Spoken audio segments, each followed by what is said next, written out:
Good afternoon, all. It's once again my pleasure to invite you all for having you all here for QurHealth's Caring for Caregivers webinar. Today, we'll be talking about the COVID-19 crisis and the best practices for healthcare organizations with respect to various facets. We have a very interesting and experienced panel today. But first up, we're going to start with a very young member. We are going to start with Dr. Iranya. Dr. Iranya is a medical student from St. George's University, Grenada. She lives in Singapore and she has won various accolades. She is also made it to the Dean's list in her university. She's a winner of Legacy of Excellence Award from a university, and she is a multi-talented personality. You can check a lot of her links in YouTube. She's currently working and has done something with the Tamil Nadu Police Department, an awareness song for COVID-19 pandemic. And she's also taking part in various other webinars and other music programs during that time. Over to you, Dr. Iranya, to enlighten us with your prologue as and there is hope and from a medical student perspective. Yeah. Good afternoon, ladies and gentlemen. I would like to thank Rajarajan sir for inviting me as a speaker for the webinar today. To start off with, a pneumonia of unknown cause was detected in Wuhan, China, and was first reported to the World Health Organization country office in China on 31st December 2019. This infectious disease is caused by the severe acute respiratory syndrome coronavirus 2, also known as SARS-CoV-2. The outbreak was declared a pandemic on 11th March 2020. According to today's statistics from Worldometer, around 213 countries and territories have been affected by COVID-19 with a total of around 12 million. Most of the cases are from the USA. As regards transmission, coronavirus primarily spreads via respiratory droplets and contact routes. Talking about direct transmission, when two people are standing within a 1 meter distance and the infected person is more likely to spread the respiratory droplets to the healthier person. And transmission can also occur via indirect contact. So, like for example, an object, stethoscope, used on the infected person, and then that's used by the healthier person. WHO has recently announced that possible risk of transmission could be airborne and aerosol, but emerging evidence is there and it's not yet confirmed. So, if a person has symptoms such as runny nose, continuous dry cough, fever, fatigue, and body aches, he or she should definitely consult the doctor and take the required tests. There are different tests available currently for COVID-19. So some of them are diagnostic tests, chest CT scans, and antibody tests. Diagnostic tests are also known as viral tests, and they are used in diagnosing the active coronavirus infection. So there are two types of diagnostic tests, the molecular test and the antigen test. Both of them require swabs to be taken from the nose and the throat. So the molecular test, for example, real-time polymerase chain reaction, also known as quantitative RT-PCR, um, it detects the virus's genetic material. So RT-PCR has an efficiency rate of around 93%. And from what I learned as a part of my molecular biology course at university is that RT-PCR is based on the detection and quantification of the fluorescent reporter. In some cases, the results for RT-PCR might take time to be released. So in such instances, chest CT scan, being more sensitive and quicker, can be used. So a combination of RT-PCR and chest CT scan can be helpful in diagnosing and managing the patients of COVID-19. The second diagnostic test is the antigen test. It detects specific proteins on the surface of the virus. Next, the antibody test is done by drawing the blood from the patient. So it helps in detecting if the patient has been infected by coronavirus in the past.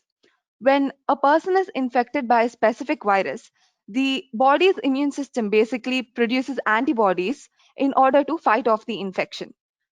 So the antibody test looks for these antibodies that develop several days after the infection. So antibody test does not help in early diagnosis of the disease. A person who's tested positive for COVID-19 is isolated and monitored. And as we all know, till date, there's no proven medical cure for COVID-19. However, different countries are using various medicines as listed for different patients under trial and error method with some success. For example, patients who are critically ill, so they are like on ventilators or need oxygen, a corticosteroid drug called dexamethasone can be life-saving. UK clinical trials have found that this drug reduces the mortality rate by one-third. Next, favipiravir has demonstrated broad activity against RNA viruses and has been bit successful with patients with moderate and mild infections. Hydroxychloroquine and lopinavir or ritonavir, they were initially under testing, but now WHO has said that it's ineffective. So a lot of vaccines are at various stages of development, and once proven effective, a general population can definitely be vaccinated against COVID-19. In India, alternate therapies such as Ayurveda and Siddha medicines approved by the Ministry of Ayush are also being administered in order to boost the immunity and fight off the infection. We should be extremely grateful to all the people serving in the front lines of COVID-19. During this crisis, the healthcare workers are facing several challenges. So there's a shortage of staff, lack of resources, and even lack of general awareness among public. All of these increases the pressure among healthcare workers, and they are running out of beds, ventilators, personal protective equipments, and common medicines. Many healthcare workers are working tirelessly for several hours and even non-stop for days. So all of this is due to high intake of patients. And this high workload, along with other psychosocial hazards, have affected the mental health of the healthcare workers. They are also at risk of getting infected. So upon exposure, they are being quarantined. And this continuous quarantine causes mental distress. It not only affects their daily lives, but also reduces their interaction with family. Due to shortage of staff, the clinical team, as well as students who are in their final clinical years, are being exposed in the front lines of COVID-19.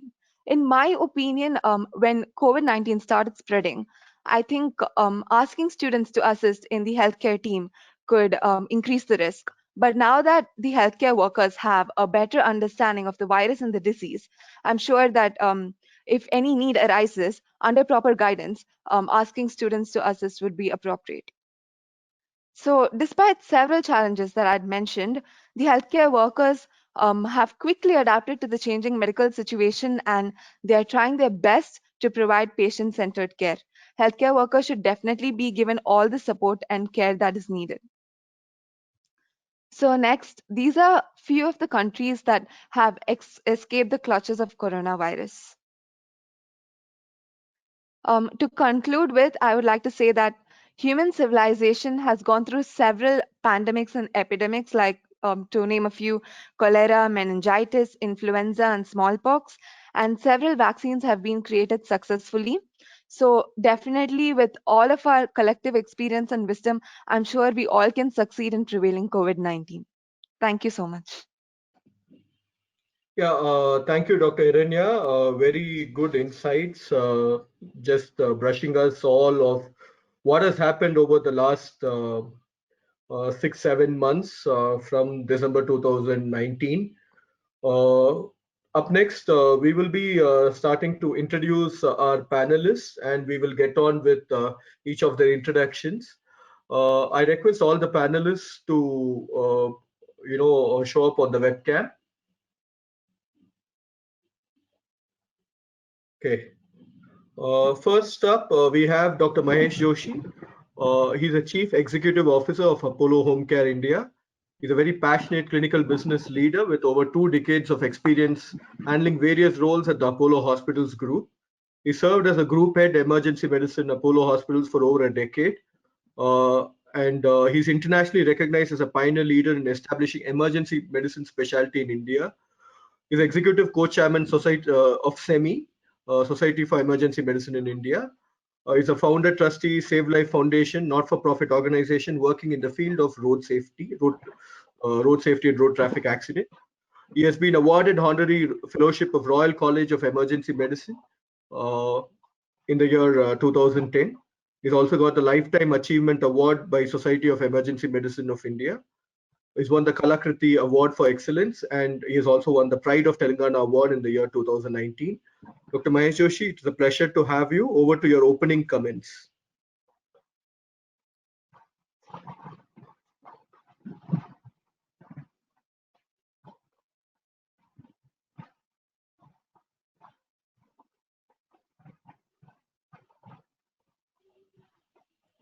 Dr. Mahesh Joshi?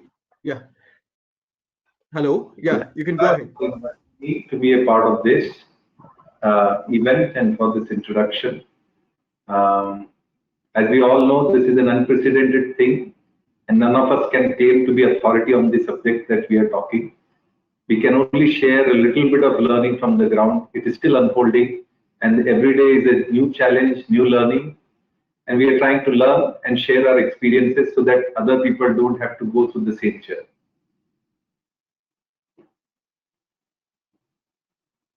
Thanks, Dr. Mahesh Joshi. I will introduce the other speakers and then we will start with the presentation. Next, we have Dr. Jyoti Clara Michael.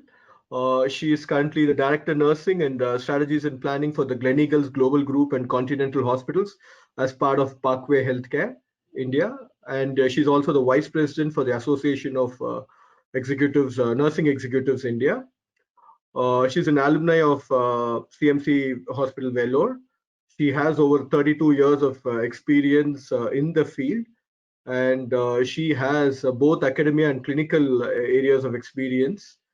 She's currently, as I said, her designation and her associations. She was previously with as a chief clinical governance officer with Kaveri Group, and also with Gleneagles Global Hospital Group.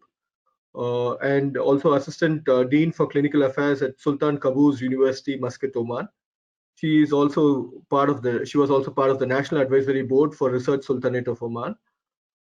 She has various areas of interest and many research accomplishments, including women's health, pain management, alternate complementary therapy, quality of care, online course designing, EBP and training, accreditation, and nursing profession and ethics.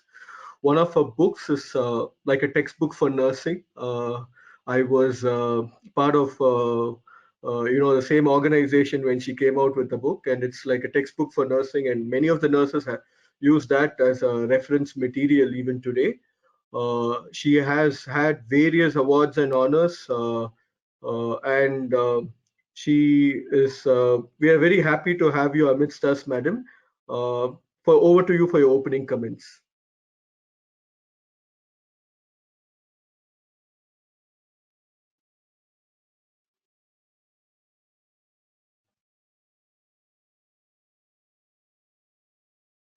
Thank you, Mr. Rajarajan. And to all panelists, I'm very honored to be part of this wonderful team. What we know is very little. So whatever little I know, probably I'll be sharing. The last 5 months has turned us down and made us understand that there is much more to learn. So God has put us in position where we have to look into aspects that are very simple, very straightforward, and very human. So that is what all I could learn in the last 5-6 months. All that comes to my mind during day and night are the nurses, those who are standing next to COVID patients and caring for them despite the aerosol exposures and all other challenges that they face. Hats up to all my nurses, and I'm sure we will overcome together. And thanks for hosting such a wonderful webinar. I'm sure the points that we are discussing will help the panelists and all the participants. Thank you. Thank you, Dr. Jyoti Clara. Next up, we have Mr. B.G. Menon. He's the Managing Director of Acme Consulting, Chennai. He's a graduate engineer from REC Trichy, and Madras University. He is a fellow member of the Cost and Management Institute of India. He's also the founder of Acme Consulting in 1996, and they have a good name amidst quality accreditations across India. They have done a lot of projects. So, as I said, they've done over 1,000 hospitals and labs as their clients, and they operate across 14 states. He has been advisor in quality improvement of public health facilities to 7 state governments, including Kerala, Tamil Nadu, West Bengal, Maharashtra, Assam, Meghalaya, and Arunachal Pradesh, as part of the National Health Mission Government of India. ACME is also one of the largest healthcare consultancy, which is part of the accredited NABET of Quality Council of India. And they've been part of this for the 14 years without a break. Happy to have you, sir. Over to your opening comments. For having me on board. Can you hear me? Yes, sir. You're audible. Of course, the topic which Mr. Rajan has given me, I don't think I would have refused, because it is a topic which I feel this standard is the need of the hour. The Government of India, through the Quality Council, has come up with WASH, which could be the ultimate protection for anyone to start up their organization, start up in the COVID period, not just a hospital. So I would have anyway been very happy to come and speak to Mr. Rajan. Thank you for the opportunity, and the rest of it will come in the presentation as we go ahead. Thank you.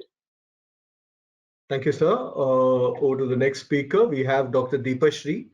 Dr. Deepashri is a senior consultant and clinical lead interventional radiology and imaging services at Dr. Rela Institute of Medical Center, Chennai. She currently heads the department, and she has numerous publications, and her areas of interest is hepatopancreatobiliary and women's related interventions. She has won various awards and achievements, author of a book called Art of Balance, previous SIR international scholar, fitness trainer, Zumba instructor. You'll be seeing all the videos as we go forward. Motivational speaker, one of the winners of the Iconic Women Award. Happy to have you, madam. Can you just give us your opening comments?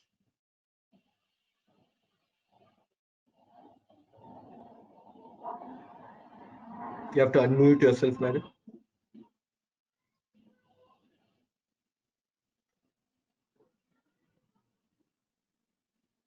Can you hear me now? Yes, yes, Dr. Yeah. Sorry about that. So I thought I was already okay. So thank you so much for having me over here. So I feel it's an absolute honor to be here. I've always believed in staying positive, and for me, positivity is not about expecting the best things to happen all the time. It's about having a difficult situation, but looking for the best in the negative situation. That's what this positivity is all about. COVID certainly has taught me, and I'm sure it's teaching the entire world a lot of things. All that I want to say is maybe this is a challenging time for all of us, but this too shall pass. And so I'm actually looking forward to the entire webinar over here. And thanks once again. Thank you, madam. Over to the next speaker. So we have Mr. Puneet Parashar. Sorry for putting it as doctor. Sorry, Mr. Puneet. So he is the Chief Happiness Officer and founder of Happier Beings Noida. He has 18 years of hands-on experience on leading people across segments, timelines, and culture. He has taken all the possible roads, stepping outside the box to externalize innerness and submit to the prolonged on-the-job excitement for training, developing, and coaching people. He spent the last 5 years in researching and practicing, designing, and delivering experiential workshops on the science of happiness. He promotes goodness of Vedas for curating purpose and joyful working. He described value of community and cause. He created Happier Beings, a global select community for advancing and spreading the cause of happiness. He speaks and promotes benefits of creating and maintaining the scientific temperament of happiness. So we are very happy to have you, sir. Temperament. Yeah. Go ahead, sir. Go ahead with your opening comments. Yeah, thank you. Thank you, QurHealth, and thank you, Rajarajan, and as we call him, Raj. And happy to be here with the panelists. So we were trying to see how we can bring the signs of happiness to caregivers. So this was one of my personal belief after what we were seeing, the plight of the caregiver professionals when COVID started to unfold. So luckily, this is the opportunity where we will be presenting the happiness segment for healthcare givers, and basically to see how we can look at imbibing signs of happiness to negate negativity and these uncertain times, and enhance the productivity, and how happiness can help caregivers in these times. Thank you so much. Thanks, Punitji. Next up, our last speaker for the day, and who is having some trouble logging in, is Dr. Wing Commander A. Nagasubramanian. He is currently the Medical Director of Fortis Hospital's Bannerghatta Unit, Bengaluru. He has 30 years of experience in healthcare in various roles. He's a doctor, soldier, and an administrator, a teacher, a social worker rolled into one. After 14 years of meritorious stint in the Indian Air Force, he joined the corporate world in 2013. He started the 100-bedded corporate hospital from scratch and ran it successfully as a facility director here in Bangalore with one of the big corporates. Apart from working in various corporate hospital group, he also worked with various healthcare startups. He is an adjunct faculty in IIHMR and Christ University. He's been associated with accreditation of various hospitals. He's a competent communicator and is part of the Toastmaster International as well. He's an active member of the Lions International, serving in various roles. He's currently the district chairperson for CSR activities. He authored a book called Manual on Medical Logistics for Armed Forces, Medical Logistics for Armed Forces Personnel. He's a recipient of Air Officer in Chief Medal and a Compassionate Care Award. He's a national level certified skill trainer in healthcare. He's also the honorary director of Onisha Service Foundations, which serves the underprivileged slum children, bridging their educational and health needs. We don't have him here as yet. We'll be sorting it out before his turn to speak would come. Next up, yeah, so this is something about me. I would quickly move on for want of time. A brief stop on what QurHealth is. QurHealth India is a division of a company called Global Mantra Innovations. We are located at SIPCOT Silseri, Chennai, and we are part of a company called Ventex Solutions USA. We are the Research and Innovation Center. We are trying to actually do a clinical data management solution for India. You would all be knowing about the National Health Stack, which has been proposed by the Indian government. We are working towards that from the private side of things. We are helping hospitals to digitalize the medical records and the clinical data workflow. We are a $150 million US company. Currently in the US, we are one of the largest contractors for the federal health. We manage about 800,000 providers, 800 dialysis centers. We have about 43 petabytes of healthcare data. We have a strong leadership team based out of the US and in India. We have 600 plus members in the US and 100 plus members here in India. Our solutions are GoFHB for hospital and MyFHB for the patient as app where they can access their medical records.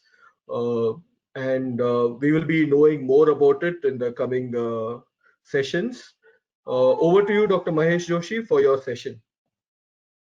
Caring for caregivers beyond hospitals. Thank you, Raj. Thank you very much. Good afternoon to everybody. And I hope that each one of you is staying safe and your families are all safe during this challenging time. And we appreciate your presence for this webinar. Now, if I look at the pre-COVID times as a home healthcare provider, on any given day, we had about 450 patients distributed in 9 cities at 450 different locations. And apart from that, we were doing close to about 200 to 250 daily transaction visits. Now imagine the logistical nightmare of managing 400 different locations with about 800 care providers at different locations. So the world of home healthcare is far, far different and complex in terms of the service delivery and expectation and the risk associated as compared to what a conventional hospital environment is. It's very distributed. It has to be very individualized, whether it is for that patient, whether it is for that nurse. How will that nurse reach that containment zone? How will she go across that containment zone? Now, this rule cannot be applied for him, and each city is different, right? So 400 bed hospital in one building in 9 floors, we have so many challenges. Imagine the challenge of managing 450 patients in 9 cities and 450 different locations. So this world is very, very different, and what you do in hospital, very little of that you can extrapolate in terms of the operational part of it. Obviously, the clinical rules don't change, but the operational part of it is a huge nightmare. Right. The second important thing is it's a very uncontrolled environment. You can put the police force, special task force, etc. at your hospital, right? But the family actually deploys their own security guard outside so that your people don't run out of the home. So it's a completely 360-degree turn as far as your ability to control what is happening at somebody's place. So it's a far more challenging environment in which the caregivers have to work. Having said that, this is not a new challenge. This challenge existed pre-COVID. It's just that COVID complicated it further in terms of the reach, in terms of the risk, etc. You can go to the next slide. If I look at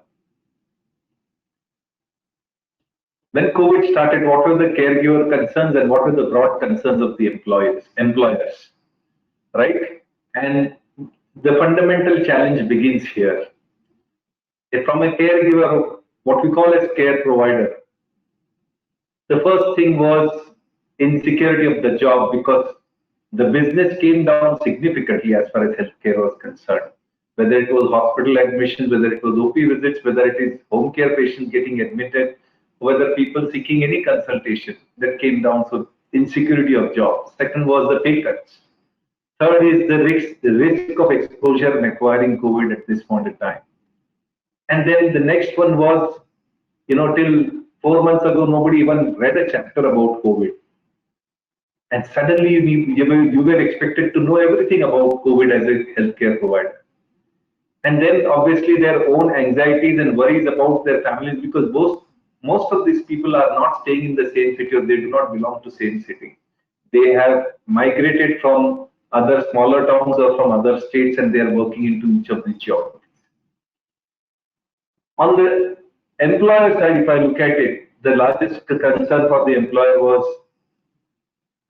if you are very conscious about what your customer, etc., first would be the care continuum. How do we maintain the continuity of care for the existing patients? And maintaining that continuity, how do I generate adequate money to support the people and their salaries? This would be the most important concern, because anywhere between 20 to 80% was the hit for the revenues in the month of April for the healthcare providers, whether it is hospital or home healthcare providers. And then obviously the largest concern was, in this uncertainty, which all this risk, etc., would the care providers, largely the nurses, would they start running away? Would they start denying duties for COVID patients? Should we enroll COVID patients or not patients? So there are different perspectives from which people would come in. And I think this is where, as employers, you have to start focusing upon what is most important for you. Are you going to focus on business? Are you going to focus on the care for the patients? Or are you going to first focus on your own people? This is a difficult choice to make, but I think if your priorities are clear and if you are a long-term vision leader, then the decision making is simple, that if people are there with you, your business will be there and care can be continued. But if you only focus on revenues, you will lose your people and you're not going to sustain it longer. You can go to the next slide. So if I look at this scenario, there are multiple interventions that we learned need to be done, and also from my previous experience of handling different kind of disaster scenarios, of being part of the SARS response team when it was there a couple of years ago. So there can be interventions at different levels. The first and foremost intervention has to come at the leadership level. And what position the leadership takes in terms of stating, communicating, and walking the talk on the ground, it's the most important thing. Many a times under this crisis, under the pressure, the top leaders tend to isolate themselves and communicate less and less with people. But I think this is a big mistake. The more the top leadership communicates, the more trust you get from people, and you enable them to believe in themselves and work beyond the challenging circumstances. The second one is education and awareness. It is expensive. You have to spend money. You have to spend time on this. But if you don't do this, unless people understand what the problem is, they will not find a way to deal with it. So a lot of time and effort have to be spent on the education awareness part. I'm so glad that there are people who are from the happiness side, and one of the biggest learnings into this entire thing was, while we think about the patients, etc., we also need to engage with our own staff beyond the work-related roles, beyond the work-related training, and actually empathize with them, sympathize, and also work on motivating them to take on this challenge despite all the adversity. So I think this emotional well-being part, I think COVID has brought it to the mainstay, and I'm so glad that this is coming to the mainstream visibility now because of COVID. The next one is on the how do you reduce the cost if your revenues are down? So the easiest solution is the salary part of it. But I think as leaders, you have to take very wise calls during these times. While yes, cost reduction is important, but if you hurt where it hurts most, it is going to backfire onto you. And I think we understood this earlier, and we made sure that the frontline care providers who were risking their lives, their salaries would not be cut into this entire thing. In fact, we went ahead and incentivized some of these people to go ahead and work in some of the risky situations. Also, we found ways of reducing and mitigating the risk. Say, for example, if there were not very critical patients who were being served, we actually reduced the shift. So we actually told them that we will remotely monitor you and reduce these nurses from getting exposed to those family members, because they actually did not need, they were just seeking home care because it was kind of an added luxury to them. The next one is appreciation of people. I think this is an extremely important aspect. We don't say it as much to even to our parents, to our family members. And this is a habit that we need to cultivate, because in adversity, if there is one tonic which gives people a little more energy to go beyond what is the routine, I think this is one tool, that is appreciating them for the smallest effort. And this appreciation must come from all quarters, not just the immediate supervisors, from all quarters. So actually we went ahead a step, and we actually contacted the patient families and spoke to them and said, you are so happy, you are so lucky that you have somebody coming home and taking care of you at this time. Why did you cook a good meal and give a surprise to the nurses who are working? And you will be pleasantly surprised that quite a few of these patients actually created a party scene for all our care providers who were there at home. And those pictures and those videos are so heartening of some of the families cooking pastries, cakes, chicken, and all kinds of delicacies for the staff. And this gives them this dignity of labor which was not existed in home health care for many, many years. The next one is on the health aspect. Are we demonstrating enough that we are reducing the risk of acquiring COVID? So one was education. Secondly, telling the policy very clear on where and how to escalate if they have symptoms. But the most important thing was daily monitoring and screening of people. And this is a tough one, but I am so glad that we did this at the start itself. And I'm very happy to share with you, for nearly 12 weeks of the 350 patients that we are serving every single day, not a single nurse had acquired COVID at the end of 12 weeks. It is only just recently that few of our nurses acquired COVID, and none of our patients who were under our care acquired COVID. That is a testimony of what these interventions do, because if somebody had symptoms, we stopped at the first stage instead of waiting to go. Logistics is a nightmare during the times of this lockdown, etc. So you have to go that extra mile to support transportation of people. Having physician oversight from your physician in-house and giving that comfort that yes, a doctor is reviewing their care is extremely important. And sometimes for some people who may not be as useful during this time, we actually found alternate roles for them. Say, for example, if the nurse was not deployed because of the COVID situation, no new patients coming, and if they have good communication skills, we actually use them for the teleconsult space for the nursing monitoring part of it. You can go to the next slide. So I'm just quickly going to share with all of you our journey. We started on 5th of March. We started this program called We Care for our providers, focusing on 5 pillars towards the care delivery, towards the hospital safety, towards transportation safety, general and emotional well-being, and education and engagement. You can go to the next slide. So towards care delivery, as I was telling you, first was reducing the risk and also triaging the existing patients on who actually needed this care to be continued and who could be discharged from care. So that's where we started, and then we built upon this. We also made it mandatory for patients who were enrolling to have COVID screening done before we expose our staff for COVID risk. The daily monitoring of vitals and review from the physicians, even if the patient was not paying for the physician charge, just get a teleconsult and make sure that there are no symptoms which should raise an alarm as far as the COVID thing is concerned. Starting the prophylaxis as and when it was recommended by the government. Obviously, PPE of the best quality, and not just one time, but keeping a data on when it is over, when it needs to be refilled, etc. And reducing the risk of public transportation and finding alternative ways of transporting these people. And ensuring that if we are enrolling a new patient during this time, we are also screening the house and the other family members for a potential risk for COVID. You can go to the next slide.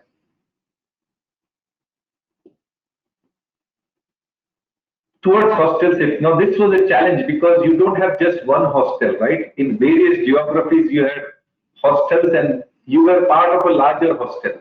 And these hostels got empty during that time. The owners were worried whether these nurses will bring in COVID at that point in time. So engaging with the owners, making them understand that this service is vital at the current time, getting their confidence, showing and demonstrating that we are taking adequate care to prevent this COVID from coming into their hostels, having supervisors liaise with the owners, also ensuring that we have kept the thermal screening there, all of the PPE, hand wash, everything being made available at the hostel without the hostel owner asking for it. And this is an extremely important step because one person falling sick and the hostel owners were just ready to evacuate all the nurses at that point in time, saying that you guys are likely to impact my business adversely. So this is the sentiment at that point in time. But I am happy to share that we didn't have to actually change any of our hostels in any of the city. Next slide.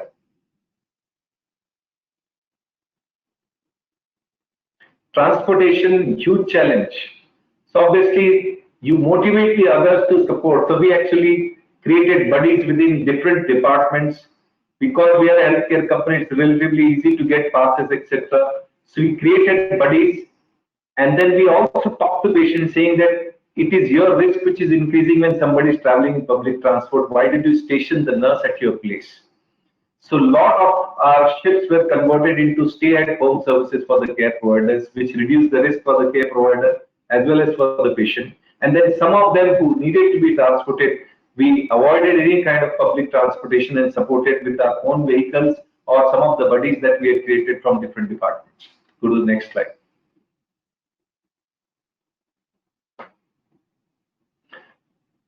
Emotional well-being. We never focused on this aspect, actually, very honestly admitting, but I think this was the time we realized it quickly and we went all out to reach to each of our providers at various levels, right from talking to their parents, talking to the nurses themselves, finding out their hobbies, creating programs that could engage beyond their work thing, creating quiz contests, actively using technology to do a lot of education, creating competitive spirit amongst the people at different locations, yoga, talent hunt contests, and then also having some of our people who are very good at counseling understand if there are specific mental health issues of any of the nurses and addressing those specifically during this time. For some of the nurses where food was a challenge, say for example, we have a nurse from Jharkhand and she is there with a Tamil family. Food becomes a challenge and they are staying at the patient's place for nearly 1.5 months. So for such people, just delivering a packet of dry fruit or a healthy snack, once in a couple of days, that made so much of difference. That feeling, I think at the end of the day, your frontline guys must have a feeling that everybody on top cares for you. You are just not left out there alone in the field. And that level of engagement is extremely important to keep that confidence in the people who are out there in the field. Next one, please.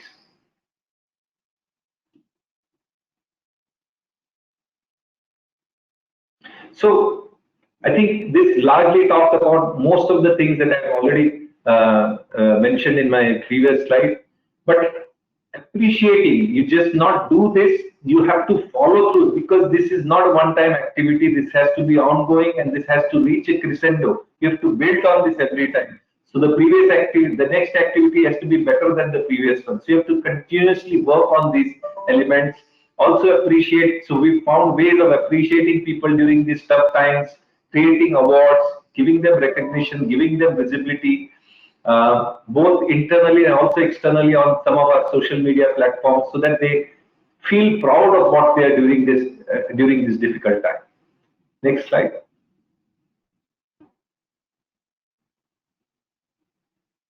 These are some of the pictures taken during the time of COVID. So you can see yoga sessions, you can see Zumba sessions, dancing, there are certain quiz contests, then education being done online, motivational sessions being done online. So many activities we have done. I didn't want to have too many videos into this presentation, given that we are using an online platform, so just use the images. But this has been a very heartening moment for me personally as CEO of the company, because we've gotten closer. We've gotten much, much closer to that most distant soldier who's out there into patient's home during this time. And I'm glad that COVID has been the catalyst for this. Next one. Next slide. So this doesn't stop. I think it's an ongoing thing. So for example, some of our nurses who are now stuck for 2 months, they don't have salary and now they are struggling. So we are actually hiring vehicles, sending our people to get them, because all this effort of getting passes, etc., interstate borders or district borders where you need to go through, all this is being facilitated by our teams. Replacement for burnout people who have been there at a family for 2 months, it's not easy for family to accept that there will be some new care provider that will come in. But engaging with the family before and explaining them that you can't have these people continue for long like this, and then finding a replacement who can go and relieve this nurse for quite some time. Rejoining, help in rejoining of some of the old employees, etc., who wanted to come during this time, and more importantly, recently with some of the insurance companies coming up with the dedicated COVID health insurance cover, we have also looked at amping up their health insurance cover, which has given a lot of confidence to our frontline soldiers. So I think this is just the beginning. We are learning and will continue to learn from these experiences. So this is in brief my experience of what needs to be done in home health care or the frontline care providers who are out there in the field, and some of the things that we have done from the ground. I cannot claim that everything that we have done is end to end and it is the best thing that we have done, but I think we'll continue to learn and take this experience forward. Thank you very much. Thanks, Dr. Mahesh Joshi. It was very insightful. You gave a perspective into the healthcare workers' life, the healthcare providers' life, who are at the forefront, not inside a fort called the hospital, but right across with the patients at their homes. And it's really heartening to see the efforts of Apollo hospitals on all these levels. And I'm sure you and your team have connected a lot more than in the past. And it's all going to be a very good thing in the future. So over to the panel, we have some questions, and I just welcome Dr. Naga for joining us now. Dr. Naga? Hi. You're there? Thank you, Raj. Yeah, I'm there. Thanks. Thank you, I've Raj. already made your introduction, so we will come to your presentation later. So now to the panel, with the COVID scenario, we have a lot of challenges as healthcare organizations and also as healthcare workers. So some of the paramount ones are with respect to the absenteeism and absconding, the willingness of clinical team. I'm sure many of you would have seen a video about a doctor who was appealing that only him and one of his therapists are there in his ICU, and he has still many beds, but then he does not have any clinical team to assist in treating the COVID patients. And also with respect to the susceptibility of home care workers, it was good to note that in about the last 3-4 months, the Apollo Home Care team has not had any susceptible healthcare provider, but except for one or two in the recent past. But it's good to know that. So I would put it across to the panel to deliberate on these three points. Who would like to go first? I think the driving factor will be the willingness of the clinical team. So if the clinical team, the front-ending clinical team takes the lead, then everybody falls in, everybody come together. So it's question of, and then giving respect to each worker. Whether it is the clinician or the housekeeping person who is in that role, their contribution is very, very important in these COVID times. We can't we can't say that this person's contribution is big, this person's contribution is small. If as an administration or if as a team, if we can understand this, then that plays a major difference in whole handling the scenario. That's my opinion in this. Yeah, thanks, Dr. Naga. Dr. Mahesh, would you like to add on anything, especially on the absenteeism and absconding nature? So interestingly, there were certain good effects of lockdown. People could not run away. Okay? Because of the lockdown. If the lockdown was not there at that point in time, I can tell you that 90% of the hospitals would have been empty. It was because of the lockdown that people did not run away. In a certain way, they didn't have a choice, and if they were staying in the city, they might as well work from home. Absenteeism in the initial part, because of lack of knowledge, because of lack of demonstration of PPEs, etc. They were not sure because they've never used that at home at any point in time, right? And this was completely new. So you had to make those things available to people, make them understand the importance of it. And I think the more vital part in all of this, do leaders walk the talk? Do you feel for people? If somebody refuses the duty, there are two ways of dealing with it. One is to say that how can you deny this? We will sack you. This is very easy to do, but you have to understand why they are saying this and what can you do to enable them. And if you can turn around that person by demonstrating that confidence, you won the battle. But if you sack that one person, reprimand at the start of this entire scenario, you've actually demotivated 100 other people. So it's very important for leaders to walk the talk, and you can't expect the senior consultants to be sitting at home and expecting only residents to work. You are demotivating and giving wrong signals. So at every level, including the CEO, cannot work from home if he is expecting his staff to come in the hospital or at home care. I think this is where the walk of the talk has to be done. And Yeah, this is where the thanks. Thanks, Dr. Mahesh. Anybody else would like to talk about the susceptibility of home care workers, especially the nurses, who would be more, like when you take the laboratory person or the physiotherapists, they go and do the service for a certain period of time. As Dr. Mahesh also had pointed out, the nurses stay even at the homes for a longer period of time and stuff. So your thoughts? Any of the panelists would like to go for it?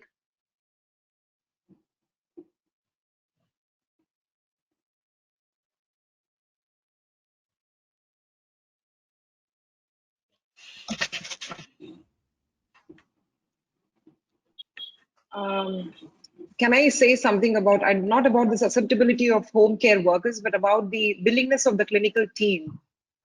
See, one Go ahead. thing is, yeah, all of us are willing to work. In fact, as a doctor or as a healthcare worker, we all have taken the oath that we need to deliver the service. But the problem is sometimes the parents at home. If you take my own instance, I have a couple of my fellows, and one of the fellows, he didn't want to come just because his parents were not allowing. He is willing to come, but there is a lot of pressure at home saying that you cannot go because we are worried about your safety. So this has happened with a couple of doctors and couple of nurses as well, wherein they were not sent by their parents. Now, how do we address that? I don't know. It's very difficult to go and convince each and every parent that that we have to work. I really don't know if there is any solution for that. Maybe Dr. Clara can throw in some light whether any of the nurses did something like this. Yeah, thanks, Dr. Deepa, for bringing this point. Actually, when the COVID started, sometimes nature also supports us. The hospital census slashed down to 30%. So at that point of time, only 1/3 of the nurses were having work in hospital. So some of them went back, saying that parents are not willing, so they have to get back home, all that. Okay, we allowed them. We gave them ELs for some of them. So we told them, you have 1 month EL, 15 days EL, please go, be with your family and come back. So then what happened when the census picked up, slowly we connected with them, spoke to the families. And then what happened, 80-20 is always a 80-20 percentage, right? Like snowballing. Like most of the people started working in the COVID area. We put a lot of pictures in the group, like successful patient going out with nice pictures with nurses. We are praising nurses and all the appreciation that goes to people. We cut cake and all that. So they come back and say, oh, we are missing something, not right. So slowly, whoever left also gathered back. So that was a very good positive thing. Leader leading in the front. Leaders' visibility is very important.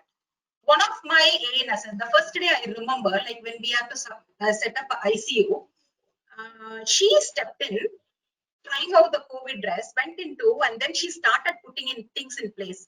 Immediately, her team, those who are younger ones, like 2 years, 3 years, 5 years, they stepped in and said, sister, you yourself going, no, we'll also come with you. So the leaders walk the way, the followers follow them. So it became nursing community is a very small trusted community. Always they are around a trusted leader, then certainly absenteeism or absconding will be very less. We cannot avoid it. 10 to 20% it will be there, but slowly we can overcome that aspect. Okay, thank you, madam. Over to you to deliver the next thing on a perspective of best practices from ground zero. Dr. Jyoti Clara? Yeah. Thank you, Raj. Actually, I had put in 10 important best practices here. And these best practices are not from any literature much, but it is by unfolding learning day after day. The first best practice I would say at the ground zero level would be the nursing resource management. Maslow's hierarchy is very closer to my heart, the theory. Always we believe. Dr. Jyoti Clara, excuse me, your voice is on and off. You might want to hold the mic or the speaker thing nearer to your mouth and talk.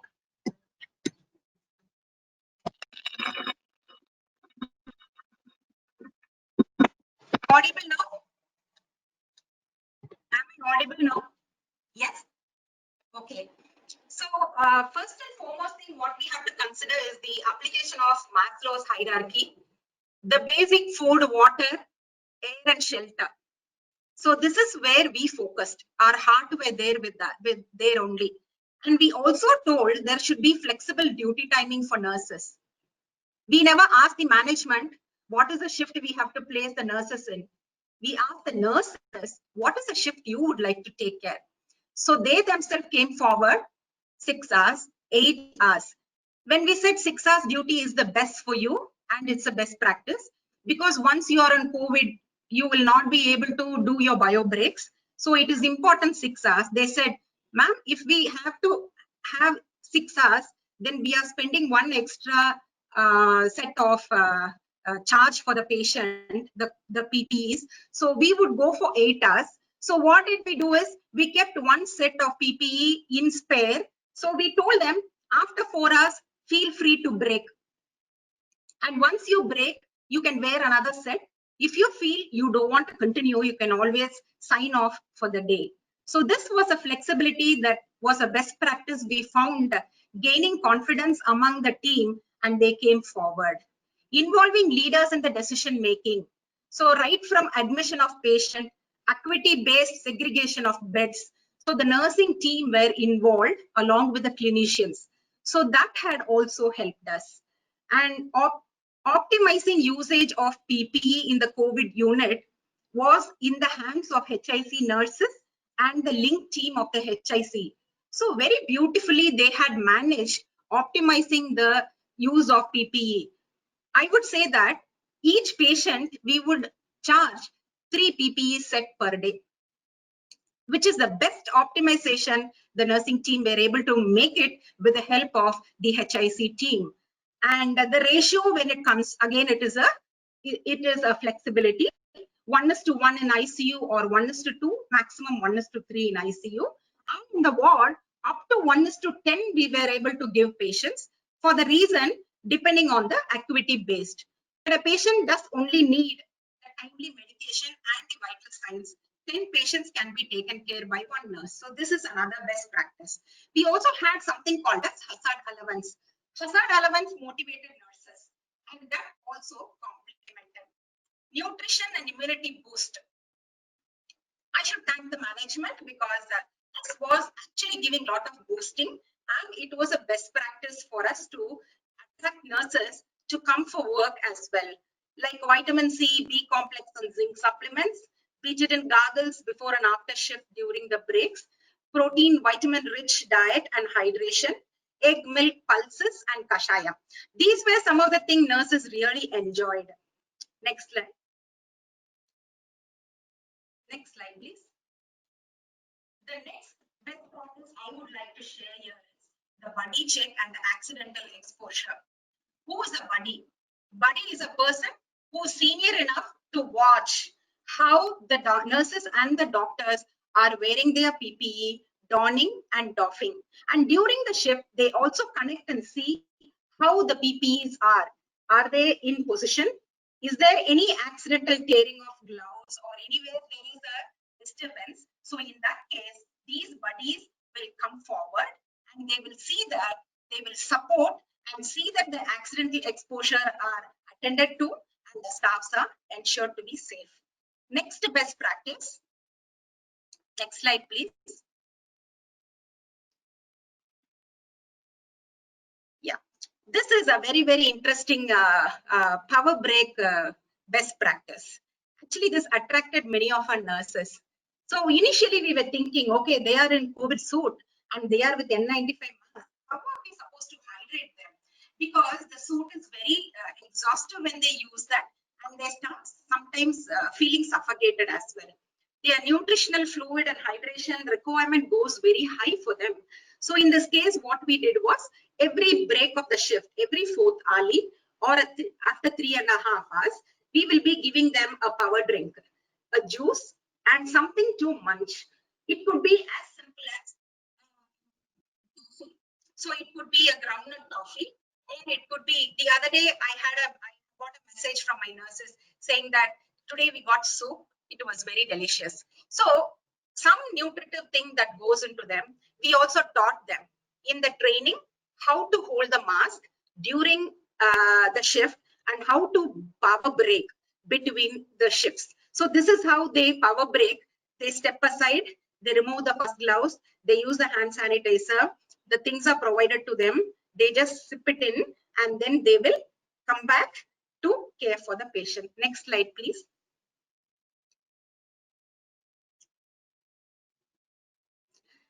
This is bio break. This was a great challenge for us. We were wondering, like I used to wonder, people used to make fun of me because I used to ask nurses, how come, yeah, you're able to hold on your bladder and not passing urine for so many hours? it is not good, because urinary tract infection is one of the common hospital acquired complication for the employees. So you have to break, even otherwise I say that every fourth early you have to empty your bladder. So what we did was like we helped them. So what we did was we keep one extra set, and if you feel you need to have a bio break, please go ahead.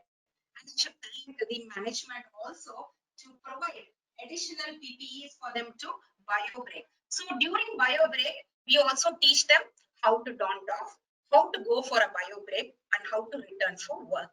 So this is another training aspect, and we very detailedly train them so that they are able to bio break during the shift. Next slide, please. Yeah, this is another framework that we had put in place, which is called as connect, organize, visit and exit. So this connect, organize, visit and exit, this particular model is a nurse patient mutual goal setting project. How do nurses connect? So we teach them, how do you connect with the patient? So we connect with them through WhatsApp, or we connect with them with a video call. And they can also connect with them through glass doors. So then what they will do is they will organize their work. So when they organize their work, they plan and see what is to be done.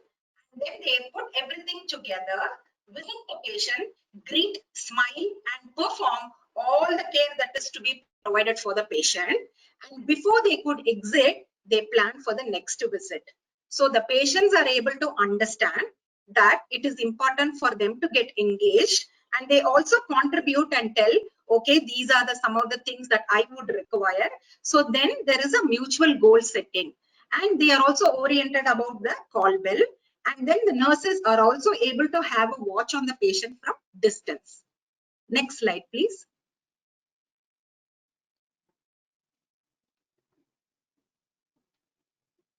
Yeah, these are the best practices from the ground level, from nursing perspective. We have found in many literature that swimming position is the best position for patients' lung expansion. We did not try this for all patients, but for selective patients, we put them on this position, and nurses were finding this to be most effective for patient progress and recovery. Deep breathing exercises and steam inhalations. So nurses were suggesting each patient can be given a small steamer into the room so that they are taking periodically the steam inhalation, and they also feel good about it. Those patients, those who can manage themselves. And prevention of pneumonia and cytokine storm prevention, a very good knowledge on this is being given to all the nurses. So most of the time, the nurses are the one who pick up signals that the patient is deteriorating, especially when it comes to cytokine storm, or when it is hemodynamically patient goes into unrest. So they are able to immediately escalate and do the measures accordingly. And clinicians are available when they came to support them. And prevention of thrombosis, low molecular weight heparin, the blood level maintenance of this, especially with the timing, is another important aspect that was monitored. And monitoring patient investigation, continuous monitoring of respiratory parameters has become a very interesting subject for nurses. And we could see that some of the very sickest patients, we also got ready the body pack material for a patient, but it was very fortunate that yesterday that patient got discharged. So several patients finding to be very critical, we believe that okay, something is wrong happening, patient would not revive, but the constant effort that the nurses had in bringing them out is something amazing. And that is how they had been consistently monitoring them, and they also give alerts to the clinician, and they also step in and say, okay, beyond nursing, this is what is important. Clinicians for providing such a wonderful platform for nurses to advance their clinical thinking and contribute towards patient care. High protein diet, hydration, and nutritive fibers. So we found that nutritive fibers are very important for these patients, and the nutritional support. Dietitians cannot step into this unit, because there will be one additional set of PPEs. So dietitians would like to connect the nurses, and the nurses with the patient, they plan the diet for the patient, and nurses also stepped into an additional role of providing high protein diet, hydration, and nutritive fibers for patient. Psychological support and patient engagement, it is mutual, both for the staff and the patient. So by supporting patient, one day at 3 o'clock, 3 a.m. in the morning, when I connected by WhatsApp, the COVID unit in Chennai, the nurse was telling, I'm sitting next to one of the patient. The patient was a doctor from outside, and he is finding to be very depressed. So I didn't want to move from this place. I'm just sitting with him, talking to him, and then also keeping his mind diverted. So we should bring him out of the depression, ma'am. Otherwise, he will not recover. We have to give him the willpower. So it was really touching me a lot. What a best practice. Sitting next to a patient who's depressed and then making the patient come out of the depressive thought, putting them positive feeling, okay, you will come out. Who else can do better than the nurses who's at the bedside? That was a wonderful experience. So these are all related to patient best practices. Next slide, please.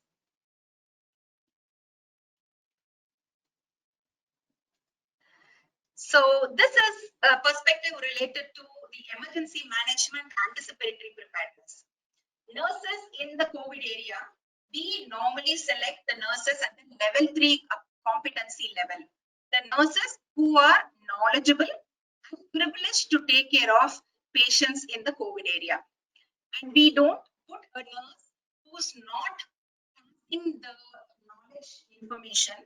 They are able to understand completely the pathophysiology, and they should understand certain aspects like early identification and recognition of hypoxia, acute respiratory syndrome, and then prevention of cytokine storm, COVID-19 pneumonia, how does it happen, how does it start, thrombosis and DIC, and cardiovascular complication, acute liver failures, and end organ failures. So these are some of the things that we teach them in depth so that knowledge is power for them. So with this knowledge, they are able to anticipate, they are able to predict, they are able to proactively contribute to the clinical team. And also, they are very much aware of certain things like avoiding NSAIDs and other aspects. And they also bring in non-pharmacological therapies like music and other aspects to make patients comfortable and come out of pain. Next slide, please. So this is about the aerosol generating procedure. Literature says that NAVs are not very safe, but to be very honest, the best practices at the ground level, what we have seen, rather than intubating a patient, if the patient is put on NAV, pressure is given, the lung opens up. This is an evidence base, I could say. We have treated around closer to 100 patients across the hospitals, and we found that NAVs have helped a lot. But in this bargain, the nurses are highly exposed. Nurses are terribly exposed when it is NAV because aerosol generation is very high. In between, the patient removes the NAV mask, and nurses have to step in to reposition it. Very difficult. Initially, nurses found it very difficult, and it was a challenge for us. Slowly, we have also improved certain best practices in using their COVID suits and other mechanisms, and we were able to have certain devices introduced into it, and then we were able to reduce the aerosol exposure while still keeping some of the patient on NAV and BiPAP and CPAP. Next slide, please.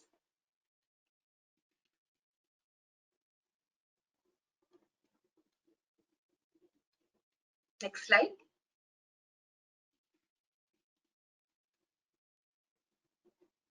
Yeah. So leadership visibility. As I said, these are some of the pictures taken from our hospitals, both Chennai and other places, Hyderabad. We have got 6 hospitals across. out of all the 6 hospitals, 5 of our hospitals have started taking COVID patients. And the 6th hospital, this week, we have started taking COVID patients, and good number of COVID patients are there in all the hospitals. And we would see here, the chief nursing officer, the HIC nurses, they all are visible in the ground. They are all visible for the nurses at the bedside. So when they are visible at the bedside, the nurses are very confident. They are very happy that they have leaders with them. The leaders are there to solve their problems. Leaders are able to listen to them, their challenges, and we also make changes accordingly. Entire COVID period is very dynamic. We don't know what is good practice yesterday. It's no more a good practice today. So the policy keeps changing, the government order keeps changing.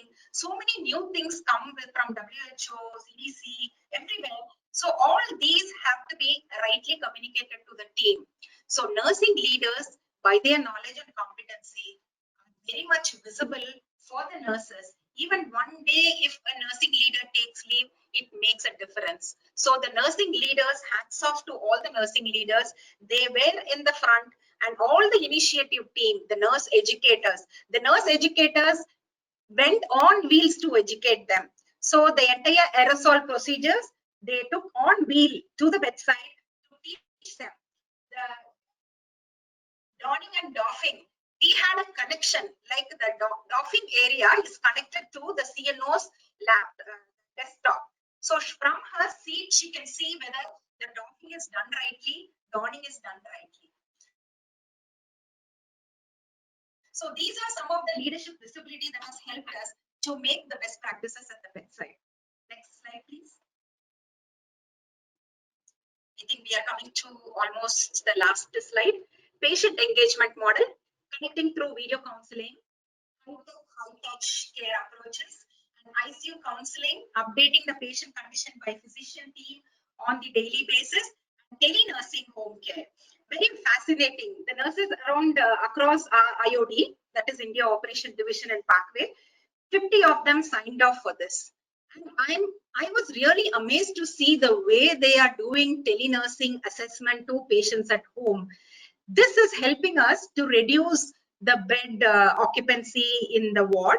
And those patients, those who are healthy, they are staying at home, and the nurses are able to monitor them very clearly through telenursing. And this is one new thing that has given opportunity for nurses to rise up. They feel very proud when they stood for the photo. These are the telenurses. Next slide, please.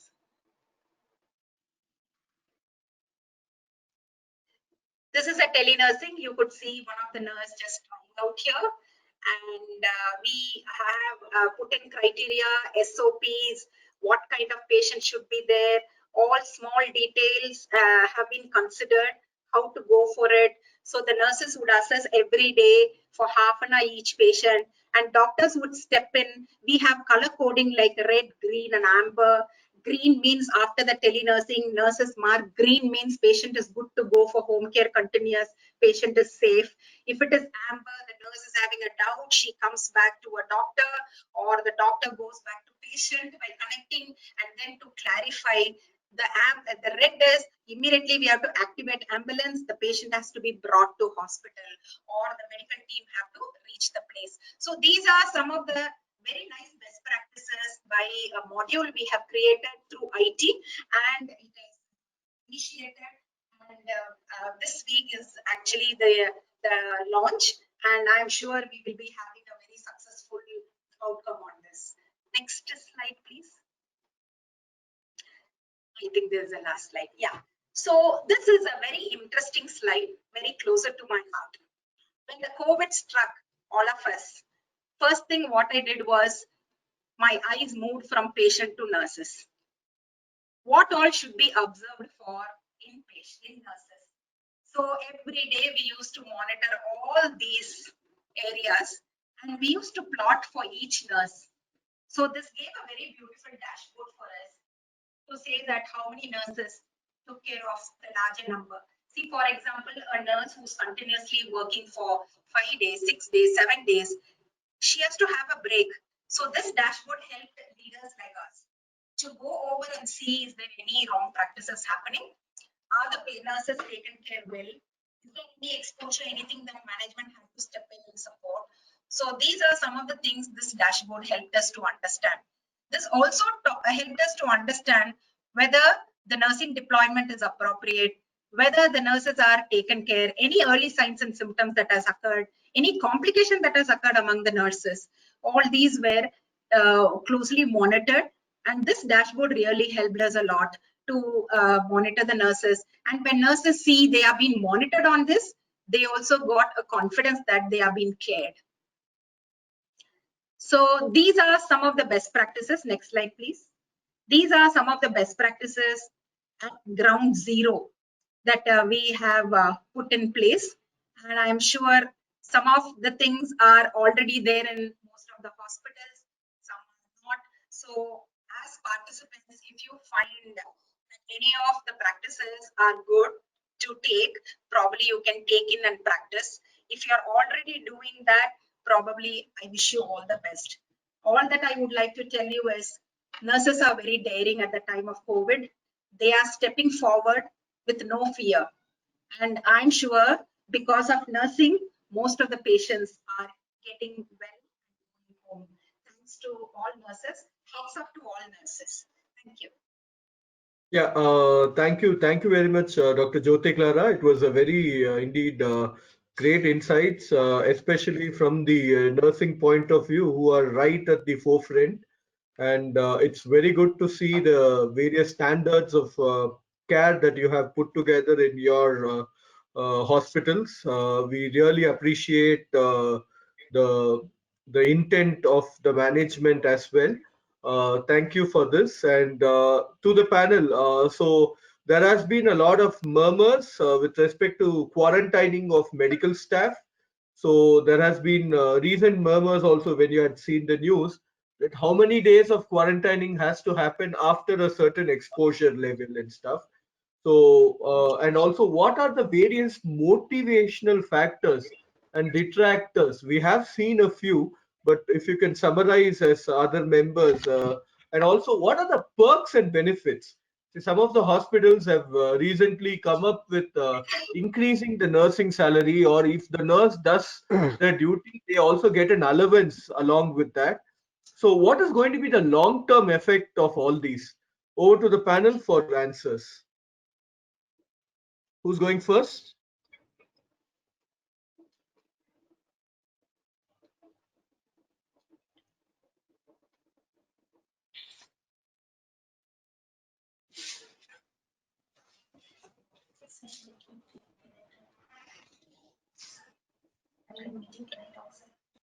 After the meeting. I think you probably have to take names and ask. Huh? Yeah, go ahead, Dr. Deepesh. You started it, so you go ahead. No, I didn't want to start it. You can take some name. Yeah, so quarantining of medical staff. Let's start with Dr. Naga. Dr. Naga?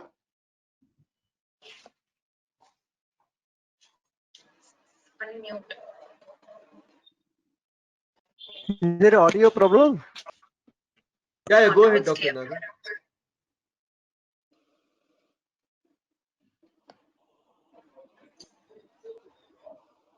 Dr. Naga, Can go you ahead. hear? Yeah, we can hear. Okay, I was trying to make a point. Yeah, Mr. Regarding, Menon, go ahead. Yeah, please. Yeah, regarding the incentives.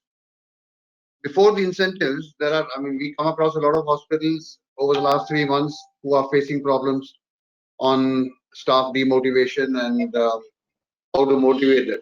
So one basic thing we found out is as long as the basic requirements of the staff are met, for example, now today in the first month of COVID, the patient flow was very, very low. So there were some hospitals who actually told a lot of the staff that you can stay at home and I will call you when it's required.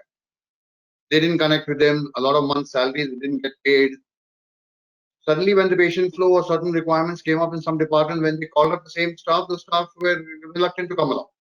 So they haven't built up that relationship also. So more than incentives, at least if there is a basic feeling with that the top management cares for them, they've been inquiring about them, They've been at least bringing them along, paying them some part of the salary. If that's there, a lot of every health worker finally wants to do something good. But when the management suddenly switches off entirely because of their own financial problems, could be, and start treating a lot of the staff as people who are not required, then the message goes right through the organization that okay, today you may be needed, tomorrow you may not be, and tomorrow they wouldn't pay you.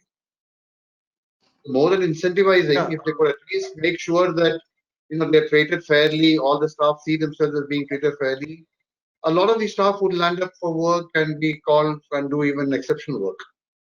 That's my take.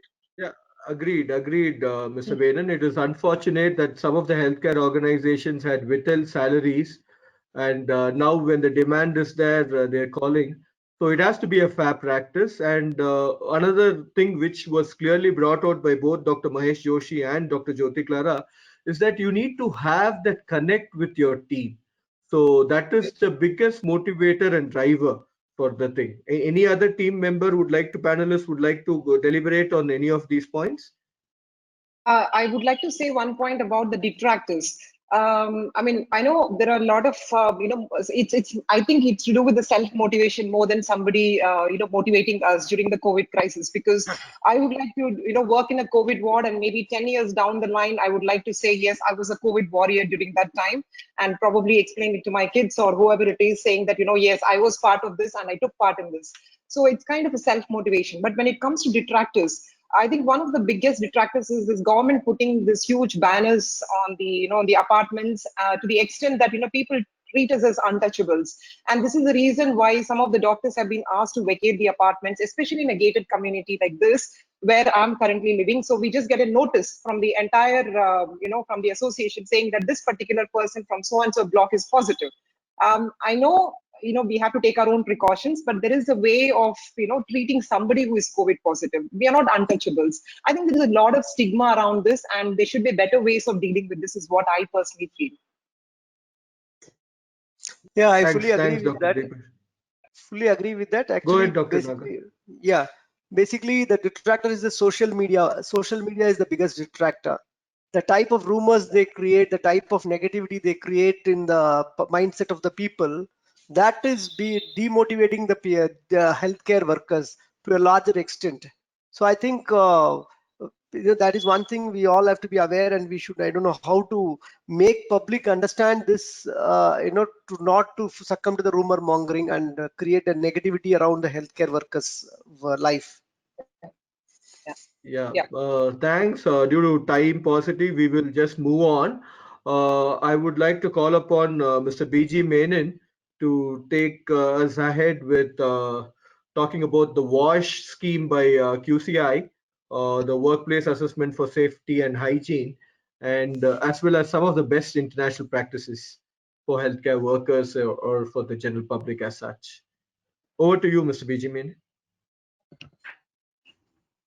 Thank you very much, Mr. Rajarajan. Before we get on to the slides, the first thing is, why did a standard like the WASH need to come out at all, and why was it required at this time? I'm again going back to some of the points that the earlier panelists talked about. A lack of knowledge both among the public and among the on what are the implications of COVID. Can I, for example, tomorrow if a mall in Chennai had to open up, as a normal public, I mean, I'll think twice. I mean, can I go there? Are they have they kept the place safe for me? Will there be enough controls in place that one COVID patient doesn't just walk through the mall and infect everybody else in that whole place? So the WASH standard primarily came out as a third-party assessment by an independent agency to find out the preparedness of the organization to face the COVID, to open up during COVID time. It's just not for hospitals alone. It's for all types of organizations, whether it's a factory today, a factory with 500 employees. Now, who are the stakeholders for any organization? The stakeholders are one, the customer. In the hospital, it's the patient, the staff who run the organization, and the third are the entire vendors, contractors, and everybody else who comes inside that organization to do some work or to supply some materials or maybe even repair a tube light or a lamp inside. All these three categories of people are from the public. They're all scared about the same thing. That they've read the media, they've seen the worst case scenarios projected, they've seen a fear psychosis among the people. So they don't know much about this to even take a risk of venturing into a place. Whether it's a hospital opening up or today, tomorrow, they decide that hotels need to open up or a factory needs to open up. The whatever practices the factory or the hotel or the hospital needs to put in place has to be independently verified by somebody to make sure, some reputed agency, a credible agency appointed by the government of India, to see that all the practices are in place. Then the organization would display that and say, come along, I'm safe, you can come for work from tomorrow. This has been assessed by the Quality Council of India, which is a part of the government of India. And that's how I guess the reason for such a guideline came out, which could be certified by a third party agency. So this is the logic behind which it's come out. Now, how can one standard cover the whole thing? I'm trying to explain to you over the next few slides. The standard actually comprised about 15 parts, but I've just compressed it into 8 because there is a little overlapping and there's a little duplication also in that. The first part is the management role. How much does the management believe in safeguarding its employees, its customers, and the people who come into it? Their role in ensuring all the local regulations are met, keeping copies of all the documentation, ensuring no discriminatory practices are there in case suddenly a person is found with COVID, what are the practices that you do with it, and having a very senior management of the staff to oversee the entire crisis. At the more senior he is, the better for the organization to cope with the crisis because he can get a lot of things done on his own. And providing a budget for a lot of these PPEs and equipment that's required. I'm going a little beyond a typical hospital requirement. I'm trying to address that there could be a requirement of this in a theater tomorrow. It could be in a park tomorrow. It could be in a restaurant. If they want to open up, how do they go about it? Second part of this guideline talks about ensuring business continuity. Now I come back to a hospital. Today, with the way lockdowns are suddenly put in place for a week, and then the next week it's a double, triple lockdown, and it's difficult for any organization actually to plan very far ahead. They don't know whether next Monday everything is going to be shut down. For a hospital, how would they plan for business continuity? They'd like to make sure that the senior nurses, the people who are very critically required in the hospital, are shifted to somewhere very close to the hospital. Or you pick and choose the nurses and doctors who are actually staying very close by and they can be picked up, not somebody from the other end of the city. Do you have an adequate stock of all these PPEs and things? So for 1 month, if there's no transport possible, you can still run the hospital. So this business continuity is a key to it because there is no point running the hospital or the hotel for exactly a week and the next Monday closing it down. To give the confidence to the people that I'm going to be there for the long run. COVID is going to be there for the long run. So we will be there as long as COVID lasts with all the safety precautions in place, attested by an independent agency from outside. We can move on to the next slide. Communicating this to all your stakeholders that yes, I'm opening up for taking in my patients, I'm opening up for business to take in the customers. So you tell all the stakeholders, you send out letters firstly to all your customers, or you send out messages, you're there on WhatsApp saying I'm there, you've got big signage saying that I'm ready there. You have to be able to tell all your stakeholders that I've got everything in place, please do come. You're saying this, the same message actually goes to your staff too. Now, Dr. Jyoti Clara was talking about her hospital taking care of it, but every medium-sized standalone hospital wouldn't have a very competent team in place to make sure that everything is taken care of. So how do they do it? Even if they do it, the staff might not still fully believe them. The same worry that would be there in a family member, like Dr. Deepashi was saying, would still prevent that staff to go back to the hospital. But an independent assessment done, very strict assessment done, making sure this is there. The hospital could actually tell its staff, come back from tomorrow onwards. We've taken care of all these things. You could even come and check it out yourself. So there is a clear set of checklists and guidelines to be followed, which is what it's trying to do. Hospitals and factories have got suppliers. They've got people who come in with materials, people who come into the stores with them. There are all sorts of suppliers. There are transporters. There are people who run the buses. All of them would need to be having the confidence that they can come into that organization with their bus or car or truck or tractor. And this communication also includes signage that you put up everywhere so that it slowly becomes a habit from the people. Without a mask, you just don't move around anywhere. You don't cross from a COVID ward into a non-COVID ward. All this is achieved by good signage. Safety and hygiene measures, everyone understands this is there, but this, as part of the watch standard, this is checked. How they're screened, do they have enough SOPs in place that security actually knows every single employee has to be done. If somebody has been skipped, it's highlighted to someone else. What temperature would they have to inform the higher authorities about it? There's no point just keeping the thermal gun and giving the confidence to the people that they could still be going inside. The moment the screening result is positive, what action does the organization take? How do they report it? How do they isolate this person? How do they take the next step? How do they inform the government about it? So safety and hygiene measures would cover the entire comprehensive set of measures that any organization would need to have in place. So this WASH guidelines ensure that you haven't missed any. You made sure that right from your PPE to the drinking water that is being done, to the social distancing that has to be kept within the organization, the seating, it's like a tick box for every single thing that you take care of before you open up your organization for the public. You can have the next slide, please. Preventive measures that need to be in place. Isolation till medical help comes. Once the moment a staff or even a customer or patient has been found out to be positive, keeping all the emergency contact numbers available right across the organization. Anyone could reach for it and take action. The protocol would actually need a certain person to react. If he is not there, he hasn't come on that day, who's the next? A whole hierarchy of decision making has to be there in place, which is documented, put up in work instructions right across the place. Control not at the entrance, not just at the entrance alone, between departments, ensuring the ventilation, air quality controls. Many of these organizations actually don't know what air quality controls have to be kept. So this has to be documented and put in place. The maintenance engineer knows about it. The people sitting in the departments know about it, not just in the critical care areas, everywhere. And then this has to be independently monitored by an audit team within the organization across the hospital or across the organization on a regular basis to see if any slippages have happened. Has the PPE stock not arrived on time, or last week's check of the ventilation has not happened?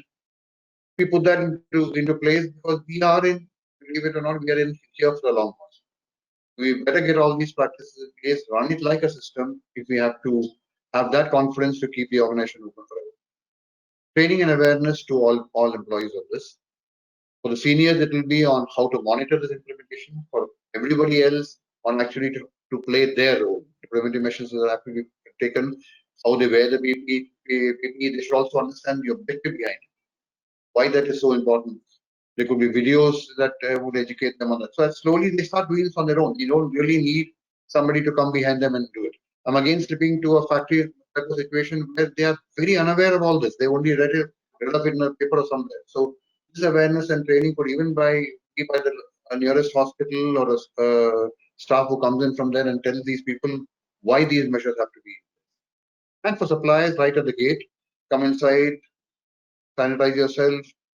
Where do you have to take it out? Even suppliers could be even told how they need to pack their materials at wherever they are dispatching it from. But there's minimal of sterilization, everything that will still have to be done here. And if they've done that and they've got a certificate themselves, this would be applicable for a company like Hyundai with about 500 vendors, each of the vendors itself being about 1,000 staff or 2,000 staff. They've got a certificate saying that every goods that goes out of my factory gate is properly sterilized and packed, like an Amazon gives that message out. Even the Hyundai need not take all these measures in place. They could take it straight away and put it in a place. There is a cooling off area. There's an isolation area where it's kept before it is taken into the factory. Training awareness, very important. Next slide. Managing public interaction. Everybody deals with the public. Every organization in the country today is dealing with the public. And it's the public's perception that's also very, very important. For a hospital or for a hotel or for a mall or for a park, very, very important because they need to know whether they can step in there. So messaging out through social media, through things, a good person from the organization who actually addresses the queries of anyone in the public. It could be public, it could be the press, There could be anyone with a question today on how could you open up when I found that so-and-so car walked in or was driven inside without a check. And ensuring that the person who has to meet the public, it's limited to a very few number of them. So face-to-face contact right across the organization need not take place. We are living in a different world. So there are a lot of these practices that we'll have to put in place. Transportation of goods. Safe transportation of goods, if it can be taken care of from the place where it is dispatched, nothing like it. And if you have a certificate to back it up, otherwise the whole protocol has to be put in from the gate and from it. In a hospital, as it comes into the store people would necessarily have to keep it separately, make sure that that is sterilized before it's taken inside, or you're actually bringing in infections from outside. Driver training, even for those who carry the staff, the nurses who come along regularly into the hospital, of the disinfecting schedule for the whole bus, who checks that up. I would say this is quite similar to an accreditation or something that the hospital does. You put a system in place, you have a whole team that regularly checks it up. That gives a confidence to all the department heads and the top management that the system is running, because it would otherwise throw itself up. Vehicle permits to travel, isolation, sanitization of incoming materials. I've broadly covered what comes under the WASH standard. I've got just a couple of slides more to address. The second part of my talk is on international best practices for healthcare workers. I've borrowed this from the NHS, which NHS has publicized it across. Most of this is talking about a healthcare worker. Many of these, I'm sure, are informally being done by hospitals, but I just picked up the top 9 points, which could be useful to all the healthcare people who are on the panel. Triaging patients using online. So there are kiosks that could be there before the patient actually comes to a face-to-face triaging. I know hospitals are already doing it, but there could be a lot of hospitals who take this as a message forward. Enabling a maximum staff, even in a hospital, to work remotely. Everybody need not be there at the hospital. The marketing team need not be there. Many of the maintenance people need not be there every day. The preventive staff could come in once in a week. Even the front desk staff, they could be one. But the current load, all the 6 staff need not be there at that time. And they could all have work that could be done remotely. It's not that they're just sitting at home. They could be calling up people, they could be informing, they could do a lot of teleconsulting support for the doctors. If it's properly planned, everybody in the hospital can have a role, partly in the organization, partly sitting back safely at their homes. Just getting them into the hospital wouldn't serve any purpose. Keeping the staff separate for patient and COVID, that's already being done in India, because all the wards itself are different, the buildings are different, but you make sure that you don't interchange them too much. If somebody is there in the COVID ward, they remain there, because then their checks and their risk assessment is done on a regular basis. Those who don't come into that section, you don't have such a very strict assessment that has to be carried out. Minimum face-to-face contact, maximum signage. The golden rule of signage is you need to be able to reach any part of the hospital without asking anyone. If everyone has to come to the front desk or has to come to even the security person to find out where block A is or ward B is or the lab is, then it's defeated the purpose. So signage, it's a time to even relook at the whole signage and make sure that people could reach wherever they wanted without stopping to ask questions. Avoiding multiple consultations, a single consultation, so you have a little more of multi-skilling required.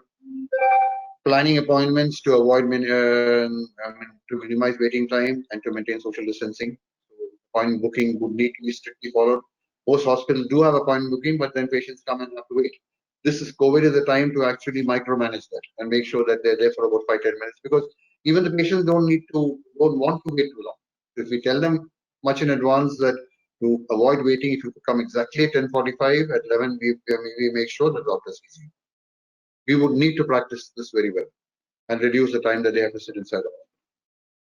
Avoid locating patients with the COVID patients and taking out things like pharmacies and labs from the areas where already COVID patients are being let in. I'm sure these practices are being followed. We cannot from the NHS. And for home visits, pretty much in the lines of what Dr. Joshi was saying, having at least minimum staff going to the homes, so you have a little more of multitasking there. One staff who goes there takes care of everything. You don't have a whole battery of people going there, one to check the vitals, one to actually provide the consulting, one for doing the cleaning up. So you train staff to multitask, where you have just one person who goes. Minimizing exposure. So as you would have seen from the whole WASH standard, this has tried to very comprehensively cover every single part of it, dealing with infection control and keeping the person safe, both the patient and the outside. If hospitals or organizations do that, that would give a lot of confidence to the stakeholders, the customers, the general public, that that organization is open for business. Thank you. Thank you, sir. Thank you very much. For want of time and also certain urgencies, we would be skipping now to Mr. Puneet, our happiness coach. We'll be having his presentation, and following that, we'll be coming back to the presentation by Dr. Deepashri. Thank you so much. Thank you, Dr. Deepasri. Thank you, Dr. Raj. And I hope I'll be able to do justice. I have another webinar which is starting from 4. So I'll, yeah. Yeah. Go ahead, Mr. Puneet. Yeah. Okay, so the first important thing is, as I see most of the places now, people have adapted to the change. Hospitals have come to terms with what it means to do work in terms of incorporating the safety of employees and doing their work. So we are talking now about best practices. So I'm so happy to see this. So what we do now is, we speak about how to make people happy. So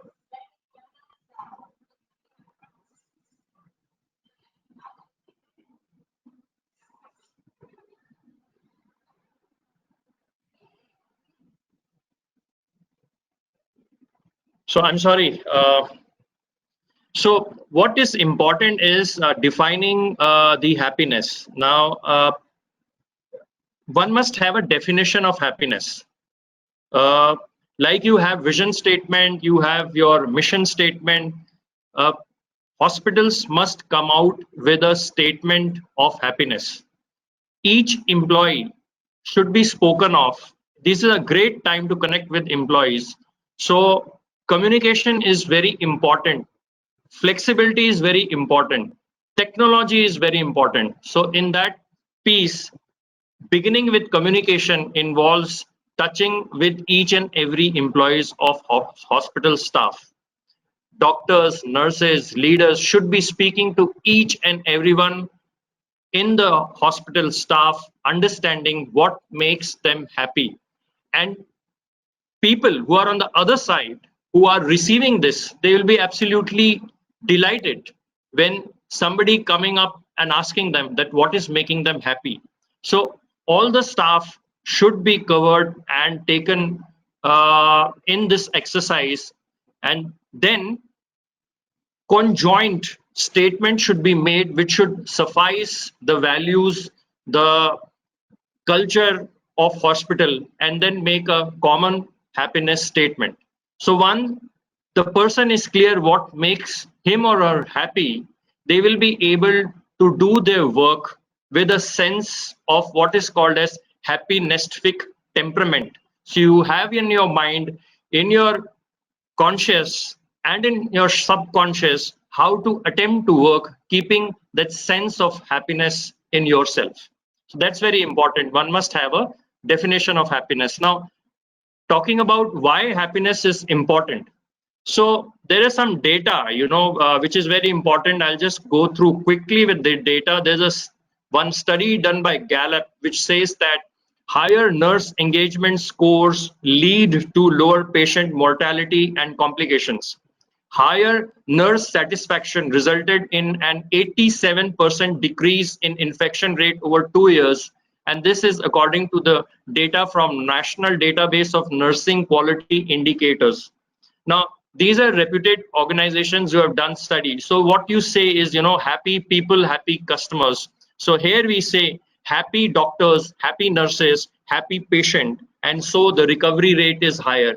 So we understand that once people are happy, their immunity increases. So there are a lot of studies which supports this data now. When people are happy, they have recovered from their hospitals faster than their lesser happy counterparts. Now, all these are now today supported by studies. More so, when it comes to the productivity level, we understand that happy people are 12% more productive than their unhappy counterparts. So given whatever the infrastructure of hospital is, given whatever the salary structure of hospitals are, if you make people happy within the same resources, they will be able to deliver more. And happy people comes from the mindset of abundance. So they are very good team players. They either will lead you or will follow you. They will not create blocks. There's a huge problem of absenteeism. And even when people are coming to hospitals, they have this issue of presentism. Their mind is somewhere else while the body is there. So the happy people have low absenteeism. Happy people have low presentisms. If you make people happy, he will be more energized to come to work. Happy people are forward-looking people. So they are creative people. In these times of uncertainties and unseen things, when everybody is learning and de-learning, creativity becomes really very important, and thus happiness plays the role of importance. So what I will do is, I'll skip up to the next slide and move on to the pillars of happiness. So what we are speaking is about, three pillars: body, diet, and mind. Now here, this is very important thing. For example, when we are speaking about motivation, we are speaking about motivating employees. What we are speaking is, we are essentially speaking of dopamine as a hormone. Now dopamine is a hormone, as studies have proved, which enhances the reward centers of mind. So instead of creating, incentives, instead of putting pressures on your top line or on the bottom line, or doing some activities, because activities start and will end, it will create a exuberance, it will create a joy. Happiness is a innate and inner feeling which is for prolonged time. So if you work on your body, like if you do maybe some meditation regularly in as part of your work, maybe yoga regularly as part of your work, exercise, maybe listening to music, maybe dancing, but then regularly as part of a practice, this will suffice production of higher amounts of happy hormones in the body. So when we speak about body, we speak about physiology, we speak about physical activities, something as basic as taking even a cold shower. So studies have proven that if you take cold showers, your dopamine shots are enhanced by 250%. Exposure to sunlight enhances your dopamine. So this is the way to go about engaging motivation with people, incorporating science of happiness. Then we speak of diet. Now when we speak of diet, we are speaking about what is called as happy yogic diet. Now to doctors, it's very easy. Your hospitals are equipped with dietitians.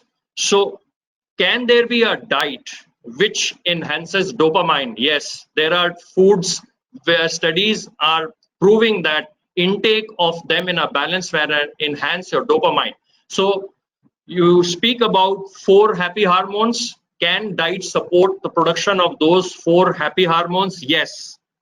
So nutritionists and dietitians should be picked up in hospitals to bring up a happy diet depending upon the age and region or the culture of the people. That's very, very important, because what you eat, how you eat goes in your body, and it affects your mind, it affects your body, it affects your motivation level, it affects your happiness, even it affects your sadness. So some food will slow you down, some food will enhance you, some food will make you happy. You need to understand that food. So this piece is very important. So I would advise hospitals to look diet from the perspective of enhancing happy hormones. And then we speak about mind. So when we speak about mind, we are speaking about communication, internal and external, bringing awareness, bringing culture around happiness. So what we say is, use all your internal communication, all your external communication. Hospitals are well branded. They have a very high sense of using attractive eyeball points. Why not use this for creating high awareness on happiness? So we say, build some punchline, build some quotes, build some thoughts which should be placed all across on your notice boards, on eyeball attractive points of hospitals, on your WhatsApp groups, which should lean people towards positivity, leans towards hope, leans towards belief. So we have come up with some systematic structures and systematic communication process on enhancing the mind piece, enhancing the awareness piece on happiness. And these are the three pillars. If you act on mind, if you act on diet, if you act on body, then you are talking about prolonged happiness. Then you are talking about happiness as a practice, not something which is an event which comes and goes. So I would, there is more to speak about this. I would want to go on another important element which is called as circles of happiness. Now, circles of happiness is people who have inclination towards positivity, people who are more happy. Among them, you make a circle. You identify from the staff happy people of your hospitals and make their circle. Let them practice happiness openly in front of your staff through a structured process. So when we speak about body, we speak about certain practices which is doable in hospitals. When we speak about diet, these are the people who will speak that they had this diet and this was their experience, and they share among themselves in a talking manner when they are meeting, when they are working, or when they are having simple lunch, or when they are breaking for tea. They speak about their practices on body, diet, and mind. Now, what is more important is to review and understand how this practices has created differences for the people who have imbibed the path of happiness, people who have volunteered to come and speak about happiness, to spread happiness. Now that is what called as a circle of happiness. They will not only work in office, but they will also incorporate their families. So circle of happiness is an important concept involving people at work and their families. So you have an issue that your work circumstances have completely changed in a short period of time, yet the perception of families have not yet changed. So staff who is going back to the family will come back with certain changed mindset, with some anxiety, with some fear, with some unknown threats. So incorporating families. So family also know how work is happening, how people are taking control of themselves, how they are doing their work with a sense of safety, how people are in fact happy doing their work. So once this understanding flows, once this understanding sets in, the circle gets complete. So when families is involved with the work, then what happens is the family becomes a talking point to their relatives, talking point to the neighborhood, talking point to the society. And this will help in removing the stigma which is currently associated with seeing healthcare workers differently. Now, circle of happiness is like a quality of circle. So when you make a process and procedure, you make a process and procedure for creating circles of happiness. You make SOP. These people have to meet at a defined day, defined time, and bring about what they are doing at their side on body pillar, on mind pillar, on the diet pillar, and then share what value they have benefited from.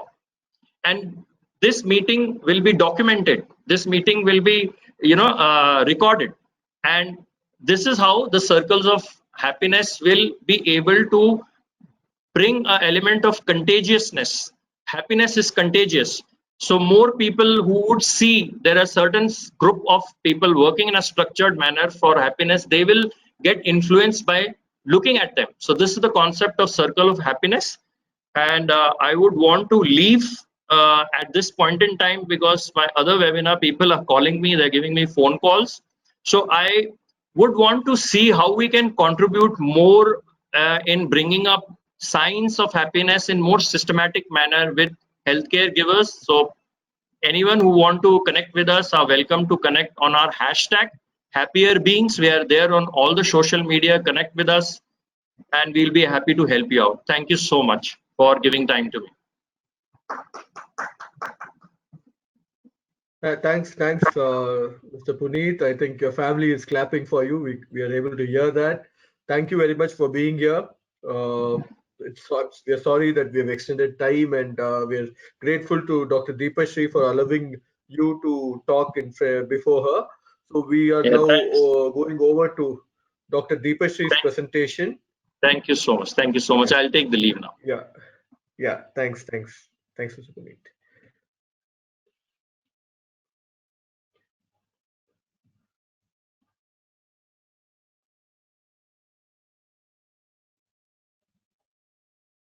Dr. Deepashri, you've received the control now. Are you able to move the mouse? Let me just check. Yes, I think so.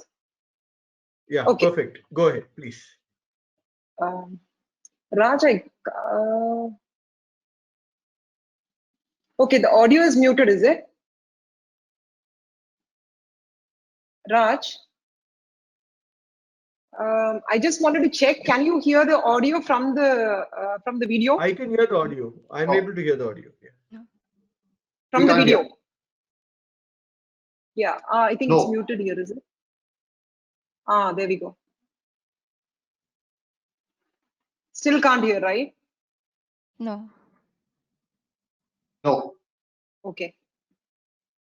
Okay, so it actually won't. If you can't hear the the video from this, probably it won't make a lot of sense. But it's okay. I can just talk as I go along. So my topic for today is preferred practice to preventive practices. I'm sure all of us, we all love to be in our comfort zones. We all have a set of preferred practices, and we all would love to do that. So anything which is a preventive practice, putting in an extra effort, going out of the comfort zone is always a difficult thing for most of us. But we all know that the magic always lies outside the comfort zone. And so based on this, I would like to move on with my topic, which is a preferred practice to preventive practices. So I'm a fitness freak, and my preferred practice was always going to gym and working out, as you can see from this video. I mean, it had a lovely music to it. Unfortunately, I can't play that music right now, but that's how I used to go in every day, and I used to think, okay, this is my life, and this is where I just need to go in and then, work out every day. And I'm also a Zumba instructor, so we just go in and then do Zumba in a fitness studio, and that was my life. And then comes the lockdown, and obviously with the lockdown, the practice changes. And this is what happened to me. And this was again a lovely tune. I'm sorry, I'm not able to play. But this starts with me working out in the kitchen. So my workout is basically the kitchen work. And so this is basically kind of a moving on from my preferred practice to what I try to make the best out of what I have. So this is, this is what I have been doing of late. So, and moving on, I make use of the stairs. I know it wasn't comfortable at one point, but then I thought, okay, this is how the lockdown life has to be. So this is what I did most of the lockdown period, or the quarantine period was full of the terrace workouts and trying to keep myself happy. As the previous speaker said, I very much enjoyed the previous talk. It's all about body, mind, and spirit. And I think he's put in the diet component as well, which contributes significantly to our body and mind too. And obviously, practicing hand hygiene as well. I never used 7 steps of hand hygiene at home, but I got used to using 7 steps of hand hygiene even at home. So teaching kids, and I felt this is the way forward. And we are moving out of the comfort zone to not so comfort zone, but this became my life. So that has become a no choice practice, I would call it rather. Moving on. So this, anyway, COVID, I just look at this as some kind of an alien from the spaceship, and all of us wearing that the PPE kits, or the it's pretty much resembles a spacesuit, and it always reminds me of some kind of an alien attack coming from this space. And so we've got to, this is a crisis undoubtedly. We are, in a challenging situation right now, and how we, go about from the preferred practice to preventive practice is this presentation is all about that. Okay, there's certain things I really wanted to say with regards to the the modes of transmission. We all know that it's a droplet, aerosol, or the fomite spread. I mean, this is not for the expert panelists who are sitting there. I just had to keep this slide up for a lot of people who are actually attending the presentation. So I'm actually not able to move very smoothly, Raj, because when I try to press the arrow, it's taking some time to move from one slide to the next slide. Is that what happens?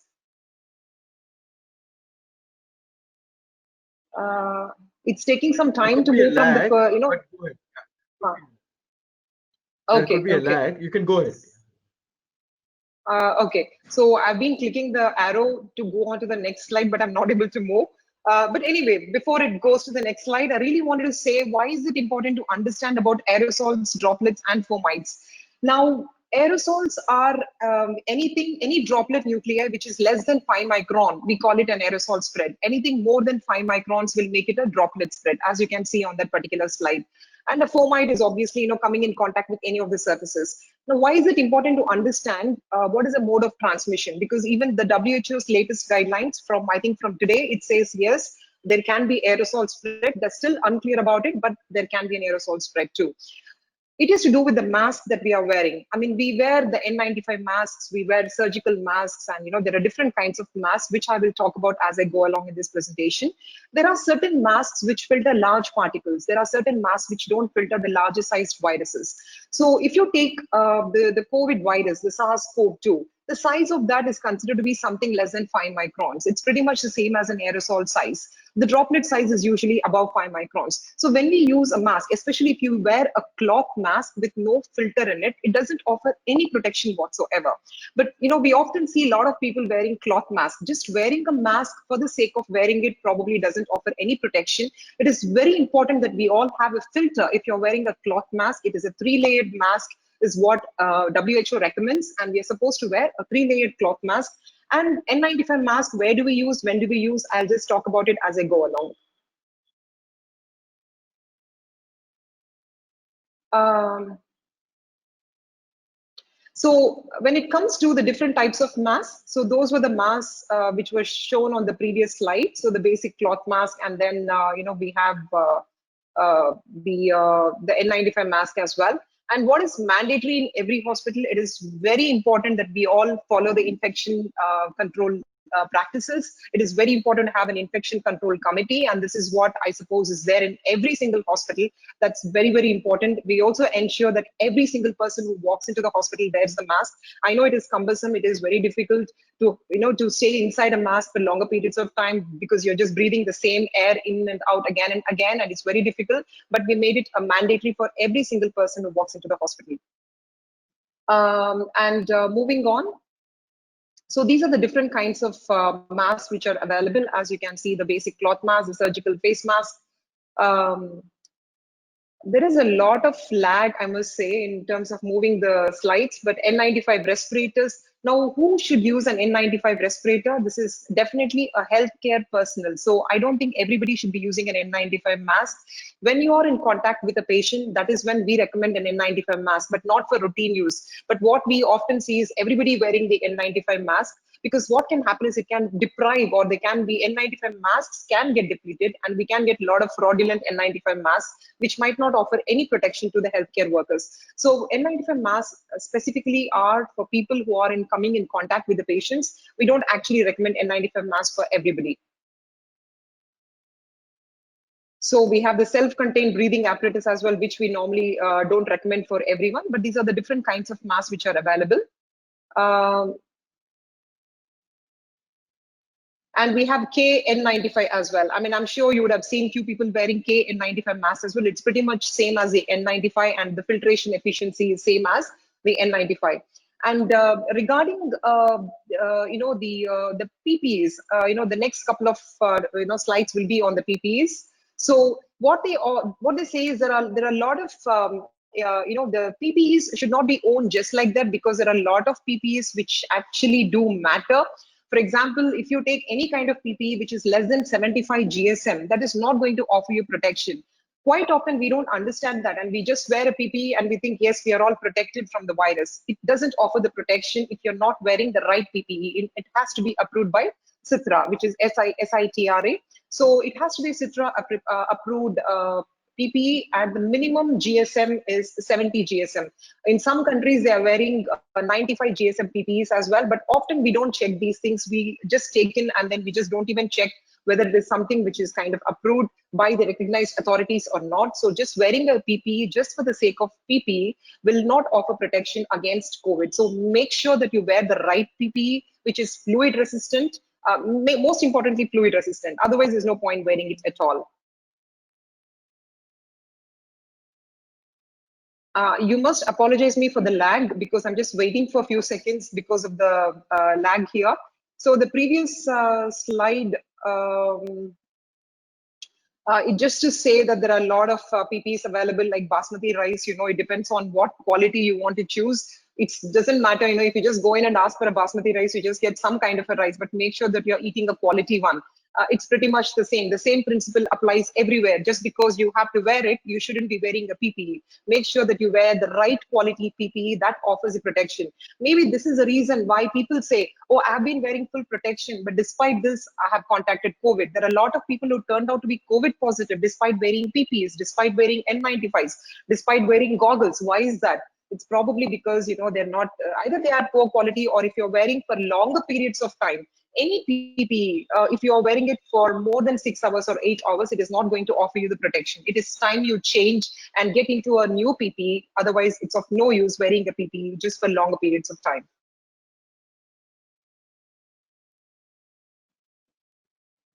Okay, and that's what it says. A PPE should be CITRA, SITRA certified. Again, when it comes to gloves, people ask me, what kind of gloves should we wear? Should we wear a latex glove or should we wear a nitrile glove?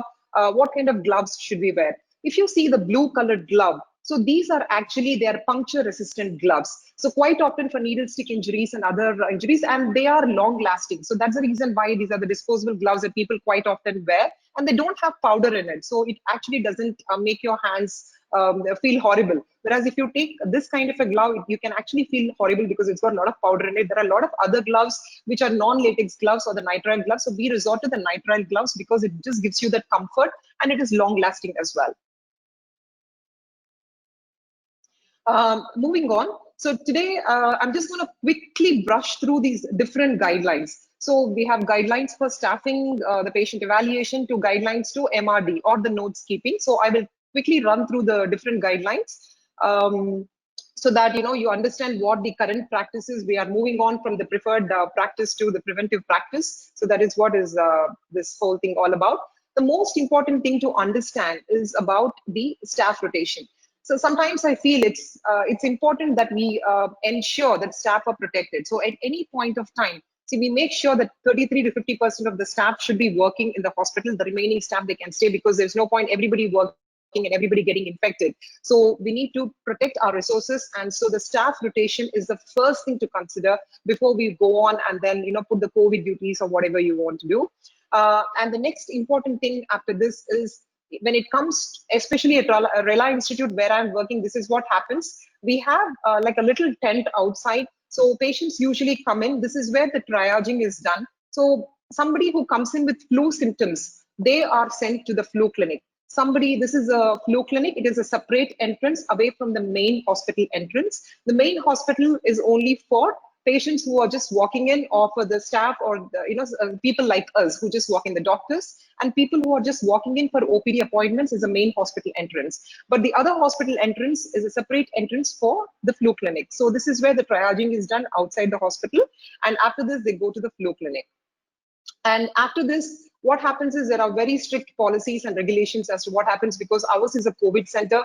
We currently have got about 110 patients admitted in the hospital, and there are very strict policies because we need to ensure that the non-COVID patients are not infected. So the COVID patients and the non-COVID hospital is completely two separate blocks, and that's how we have divided.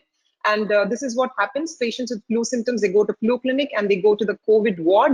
And from the COVID ward, we need to make sure that they do 2 samples of PCR, not just 1 PCR. If the first PCR is negative, you make sure that you do a second test of PCR again after 24 to 48 hours. And if both the PCRs are negative, that is when CT is done.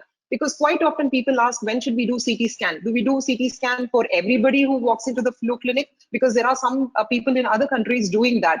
It's not actually required. If 2 PCR samples are negative, that is when radiology comes into play. That is when CT scan is being performed if 2 CTs are negative for diagnostic purposes. And people who have non-flu symptoms, they are sent to something called as a transit ward. Again, the transit ward is will have patients who are not COVID suspects, but they have other symptoms. And for all of them who are planning to get admitted from the with non-flu symptoms, they need to have a COVID test as well. So basically, every single patient who comes into the hospital for an elective admission will need to have a COVID test done.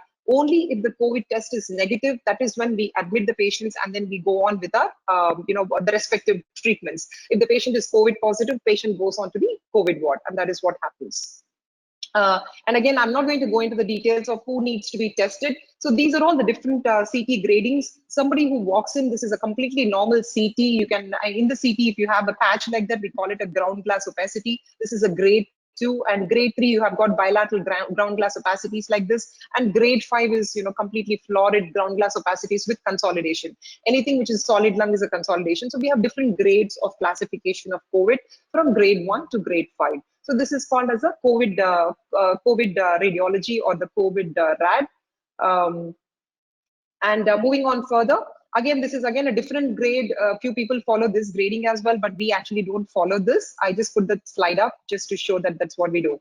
And now what happens to the rest of the hospital? What happens when I walk into the hospital? What I showed you was for patients who walk in with flu symptoms and non-flu symptoms.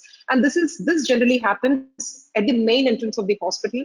People who just walk in, obviously we have the alcohol sanitizers to ensure that people are actually completely sanitized. And again, we have the temperature checks, and then we have the wristband, a separate wristband for visitors and attendants who want to walk into the hospital. We need to make sure that they always have the wristband. Anybody who walks into the hospital without a wristband, that means they didn't have a self-declaration form signed. Everybody with the wristband had a proper screening. So these are all the screened patients with the wristband. So these are all a few basic protective measures that we follow so that the rest of the healthcare workers are not infected. Moving on further, this is how the OPD services looked like at one point. Everybody having a happy time sitting together, chatting around, magazines, everything floating around. But we moved on to this particular system wherein all the seating, including the seating, there is a distance of at least 2 meters between the chairs, and people are not allowed to sit together, and everybody has to wear the mask. And this is the current practice right now. So OPD seating arrangement has been changed. I suppose this is what happens in all the hospitals as well. And when it comes to scheduling of the patients, it's always a pre-scheduled appointment. Everybody who walks in, for the OPD basis, they just come in and then they move on to the the OPD, and these are all the pre-scheduled appointments when it comes to the OPD.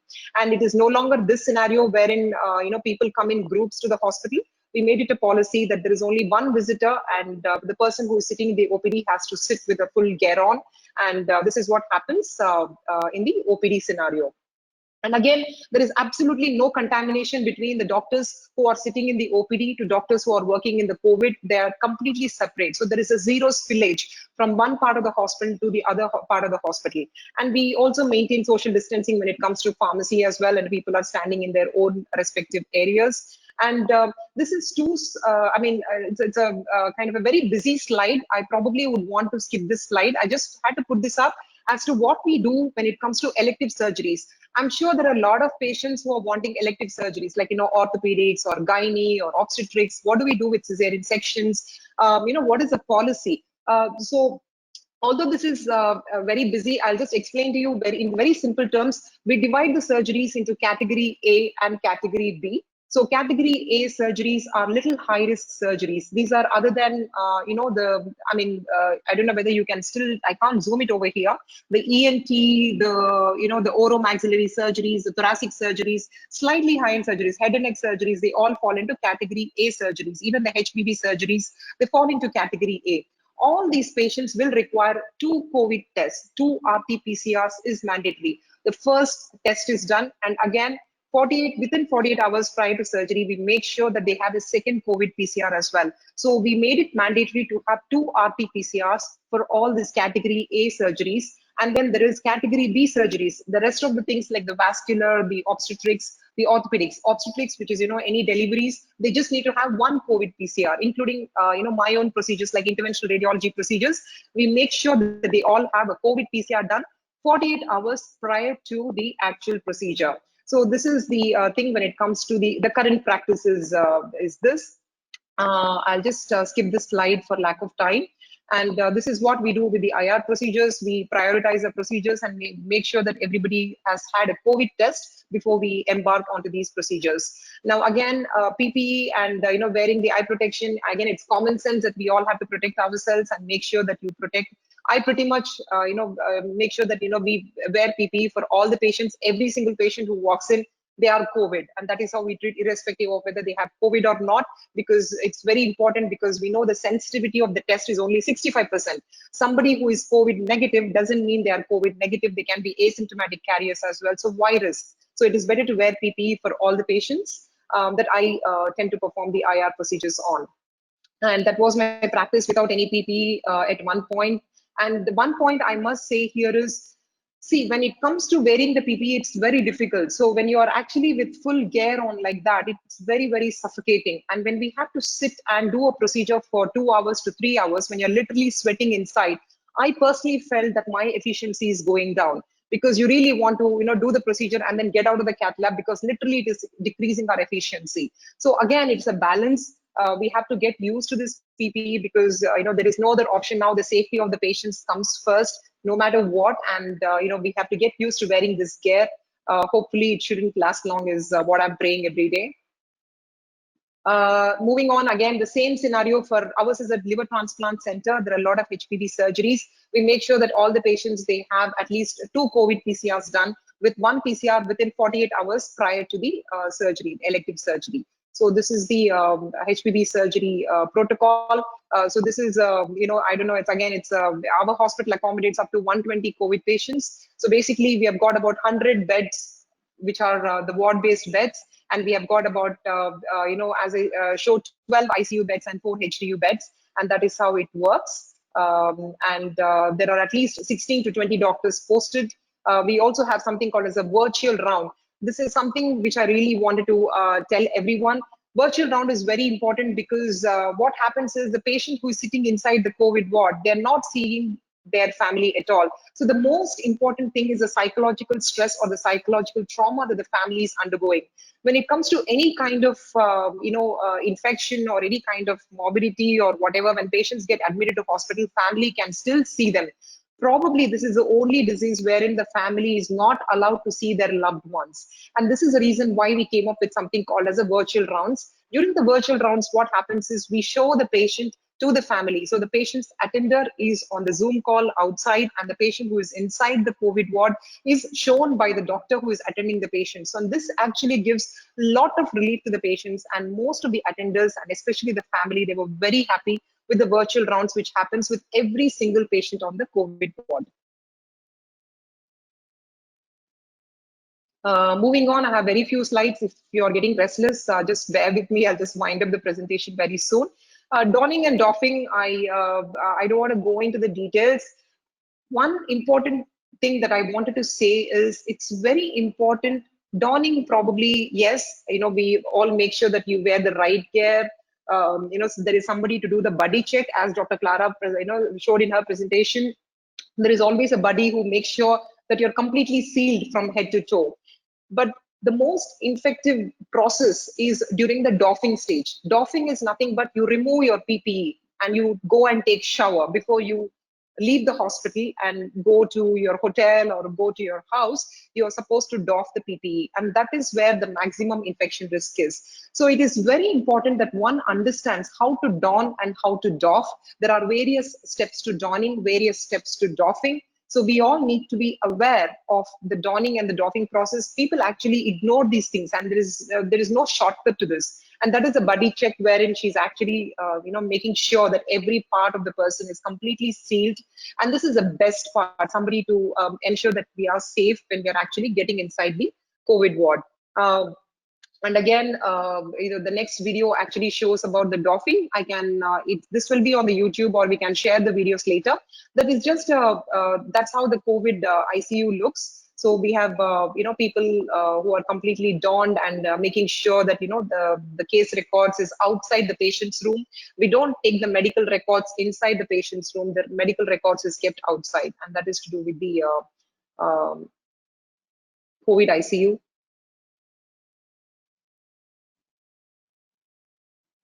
Okay, when it comes to the IT services, again, there isn't, this is how it was, all of us together, we can take pictures as well at one point. It's no longer the case now, and what we do is there is only one person who enters. The person who is entering, the doctor, is not supposed to handle the case notes. There is another person who actually writes the notes, and this is what we practice. For routine patients as well, for all the IT services, there is no crowding anymore, and maintaining the social distancing inside the patient's room as well. And this is what is followed.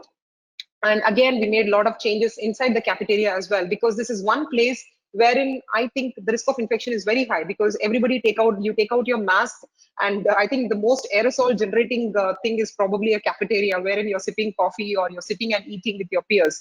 This was a scenario before, and we don't have that scenario anymore. So we have some cafeteria guidelines and cafeteria rules as well, so wherein we maintain the social distancing in the canteen as well. So we have at least a meter distance, and we just take out the mask during eating. There is no other choice.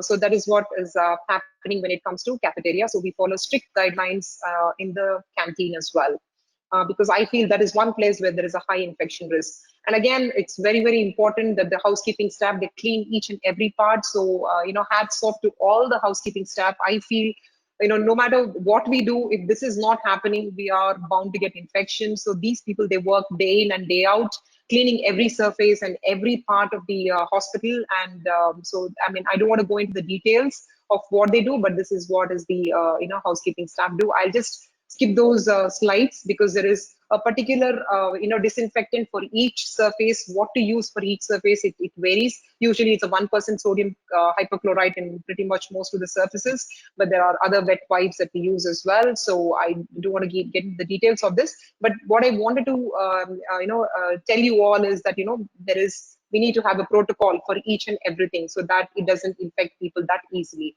And it's, again, a difficult job. It's very, very difficult. And so that's the reason why infection control is very, very important in every hospital. Moving on further. And when it comes to the, I'll skip the housekeeping aspect. Again, what do we do? And this is a COVID ward bin. And what they do here is usually it is a 3-layered, it is a triple-layered packaging. It is very important that we, follow these. Otherwise, everybody will get infected. So this is a ground level working, but it's very, very important. So first they take out the baggage from the bin. They put it in another bag with hypochlorite solution sprayed in it. So this is the first baggage, which is taken straight from the patients who are COVID positive, and that is taken on to the another bag which has got hypochlorite solution sprayed in it. So this is a second bag. They spray hypochlorite, as you can see in that, and you put this first one inside this, and both these are taken into another yellow bag. So basically, it's a triple layered packing, and you take it to the COVID truck, which is a separate truck, which you will see in the next 1 or 2 slides. So this is a separate thing for carrying the COVID waste. It is very important that we ensure that it goes in this, and it is completely labeled, so that there is no contamination with other things. Moving on, again, when it comes to laundry, we have strict precautions for laundry as well. There is a separate laundry for this, with all the clothes immersed in a sodium hypochlorite solution. And again, there is a separate washing machine for the COVID linen. And once you wash it, again, you have to put it in the hypochlorite solution, and you have to let it dry. So it's quite a process involved when it comes to running, a hospital with a lot of COVID patients in it. And so we have the laundry infection guidelines as well. When it comes to the imaging services, again, like canteen, radiology is one area wherein people can get infected very easily because of the CT scans or the X-rays involved in treating these, in diagnosing the COVID cases. So we have an ultrasound, a cover like that. So wherein there is a barrier between the patient and the person who is actually scanning. So that, we can minimize the contamination. And this is what happens in the ultrasound. So this is a kind of a barrier which is there. And this is a clip where I found that even in Tirupati, they are following the same practice wherein they're just, slipping in a hand and then shaving the people. So practices are being followed everywhere. Moving on further, so this is again how we, if you have an X-ray unit, there is one X-ray unit which is stationed inside the COVID ward, and if it's a digital X-ray, it's all well, but if it is a cassette, you have to make sure that you wrap the cassettes and then put it inside and then take out the cassette, by taking out the wrapping, so we cannot expose the cassette that easily. Again, it's a common sense, and this is what we do at our hospital. And coming to the chest X-ray findings, I don't want to go into the details and who gets a chest X-ray done, who gets a CT done. I had already spoken about it. So the CT is usually done when 2 samples are negative. It's only for diagnosis. It is not used for prognosis. We don't often do CT for prognosis. We can do CT if we have any diagnostic dilemma, but not otherwise. And there are different findings that I had already mentioned to you all about. And this is how the radiographers are donned as well. There is one radiographer technician inside, and there is one technician outside, and we ensure that these 2 people are completely separate, because this person is in contact with the COVID patient. This person is outside in the control area. So that's how it works inside the CT. And after the COVID patient is scanned, there is a downtime of at least 1 hour if you have to scan another patient. So that is the reason why all the COVID patients are scanned towards the end of the day. COVID patients are not scanned in the beginning of the day, so that we can prevent the infection from going on to the other patients. So this is what we do. And and after every patient, COVID patient, there is a strict, again, you have to make sure that the entire CT unit is cleaned, and this is what happens. So the medical records, again, there are a lot of slides with regards to the medical records. Anybody who's COVID positive, what we do is we have, I can show with the pictures so that it's easy for you all to understand what happens with the COVID case files. It is not a digitalized hospital wherein all the records are e-records. Now I feel probably e-records would have made a lot of sense, would have made our life a lot easier, but now we no longer have the e-records. We just have the the patient record, the patient files. So what we do is every patient's file is completely put in different cabinets. They come from the COVID ward. We seal it, we leave it inside these filing cabinets for at least 5 days. And for 5 days, these files are not supposed to come out. If the patient requires, is readmitted, if you desperately need these files, we always have a photocopy of the discharge summary and we use that. But these separate cabinets are there for COVID patients, wherein for 5 days it is kept inside, and only after 5 days the files are taken out, they are cleaned, and then they are back to the routine shelves. And this is what we follow with the MRD. And they're taken in separate bags, like yellow bags, to the filing department.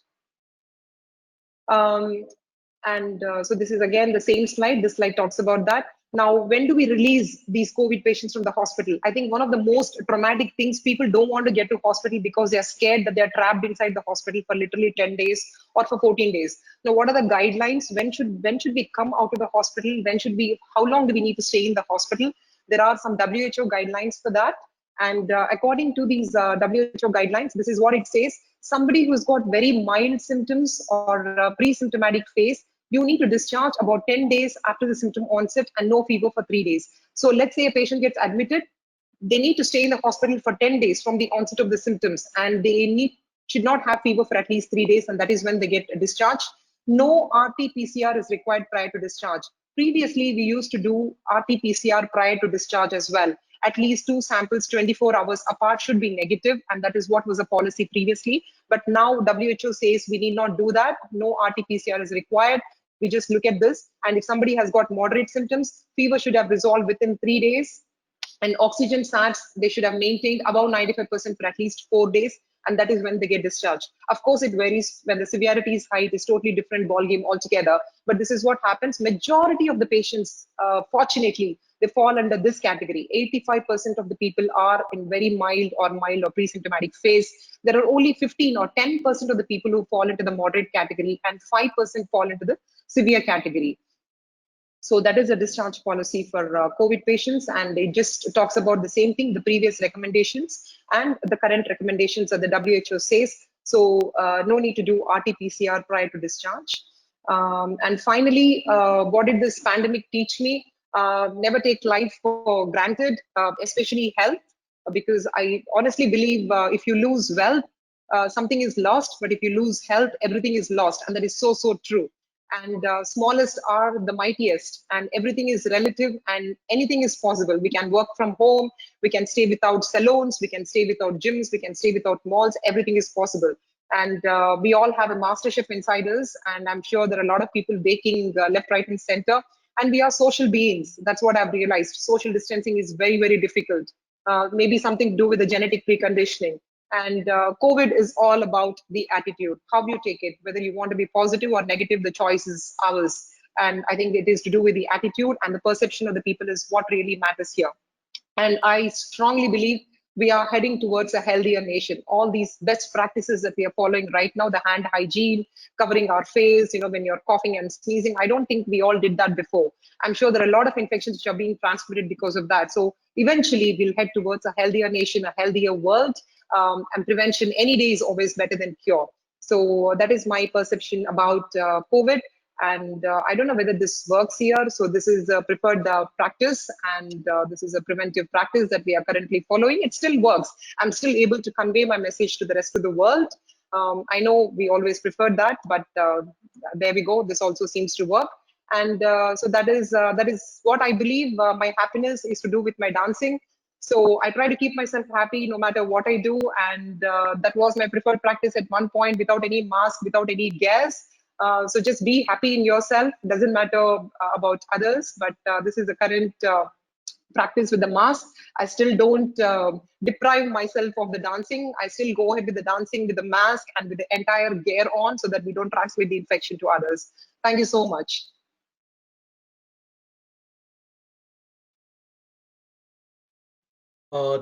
Thank you very much, Dr. Deepashri. That was very extensive. It detailed all the functions in all the facilities in a hospital. I am sure our participants would have really appreciated the details of that. Thank you. Thank you so much, Raj. It was very Yeah. extensive, and I knew that we were running short of time, and it's never got a good idea to be a last presenter, so people will be getting restless. It's already 4:30, or so anyway, there we go. But thank you so much. Yeah. Dr. Iranya? Yeah, sure. So, talking about relaxing, I think healthcare workers can talk with their co-workers to relate better. So, by talking out, they can feel more relieved. And meditation is a really good way to increase concentration and memory power. And it also makes our mind get free of unwanted, anxious thoughts. Um, Also, we can get involved in activities that make us happy and reduce our stress. So, like arts, this can actually refresh our mind. So, like Punitsa mentioned, the more satisfied we are, the better our mental health and immunity will be. Being a medical student, what I do is I get involved into music in order to relax, and music can really help me relax when I'm really stressed and have a lot of exams and assessments going on. So music is a form of healing, and the more we are happy, the environment and the people around us will feel more positive and happy. So let's start the day with love, fill the day with love, and also end the day with love during this crisis, so that everyone can be more positive, and there will definitely be hope in prevailing COVID-19.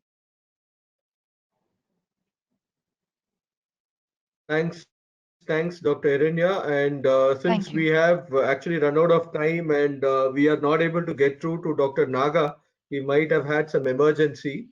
So he has had to go in this hospital. But what we'd be doing is we'd be sharing a recorded link of his presentation to all the participants. And thank you very much. We have received a certain few questions. Some of the questions have already been answered during the session. So we will be addressing all those questions together and sending it out across to you. Before we close for the day, I would like to intimate you about our upcoming session.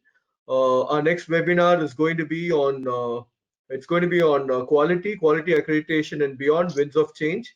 It's going to happen on the 24th and 31st. We thought quality as a topic cannot be done in one session, so we have 2 sessions for it.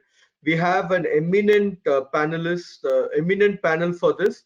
We have Dr. Atul Kocha from NABH, Dr. Uma Shankar Raj from Ramaya Memorial Hospital, Bangalore, Dr. Sanjeev K. Singh, who's the medical superintendent of Amrita Institute of Medical Science, Kochi, and Faridabad, where he's heading the projects.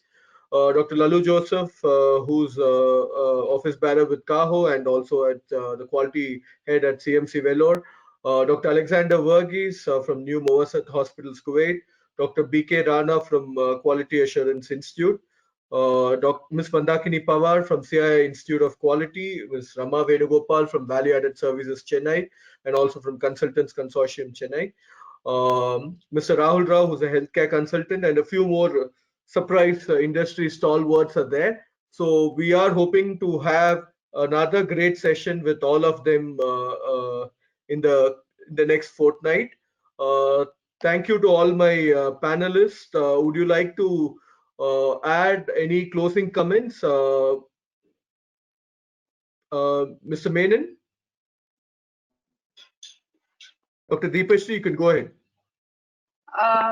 Raj, I mean, closing comments. I mean, I would say thank you so much for the opportunity, first of all, because I don't think I would have learned so much myself if I didn't have the opportunity to do this. It's such a fantastic platform, getting to know a varied perspective from each person who is an expert in their own area. So thank you so much, and that's all I can say. I wish you all the best. Thank you very much, Dr. Deepeshri. Over to you, Mr. Menon. Thank you, Rajan. It was a well-organized show, and I think it was very useful. Dr. Deepeshri's presentation was very extensive, and I enjoyed every moment of it. Thank you. Thanks, Mr. Menon. Dr. Erinya, for your closing comments. Thank you so much, sir. I think being a medical student attending this webinar, I learned a lot from great doctors and great experts. So I really enjoyed Dr. Deepashri ma'am's presentation. I learned a lot from it. Thank you so much for this opportunity. Yeah, thank you all. Thanks to all the participants who have been very patient. We've had more than about 301 participants altogether cumulatively at various point of times. And we are still happy that about 100 of them are still there till the very end, last slide, though we have overshot time.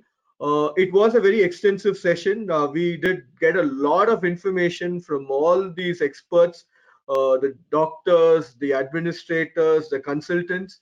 And I thank each of the panelists and also all our participants for being over here. Thank you very much. Signing off from QurHealth, Rajarajan. Thanks.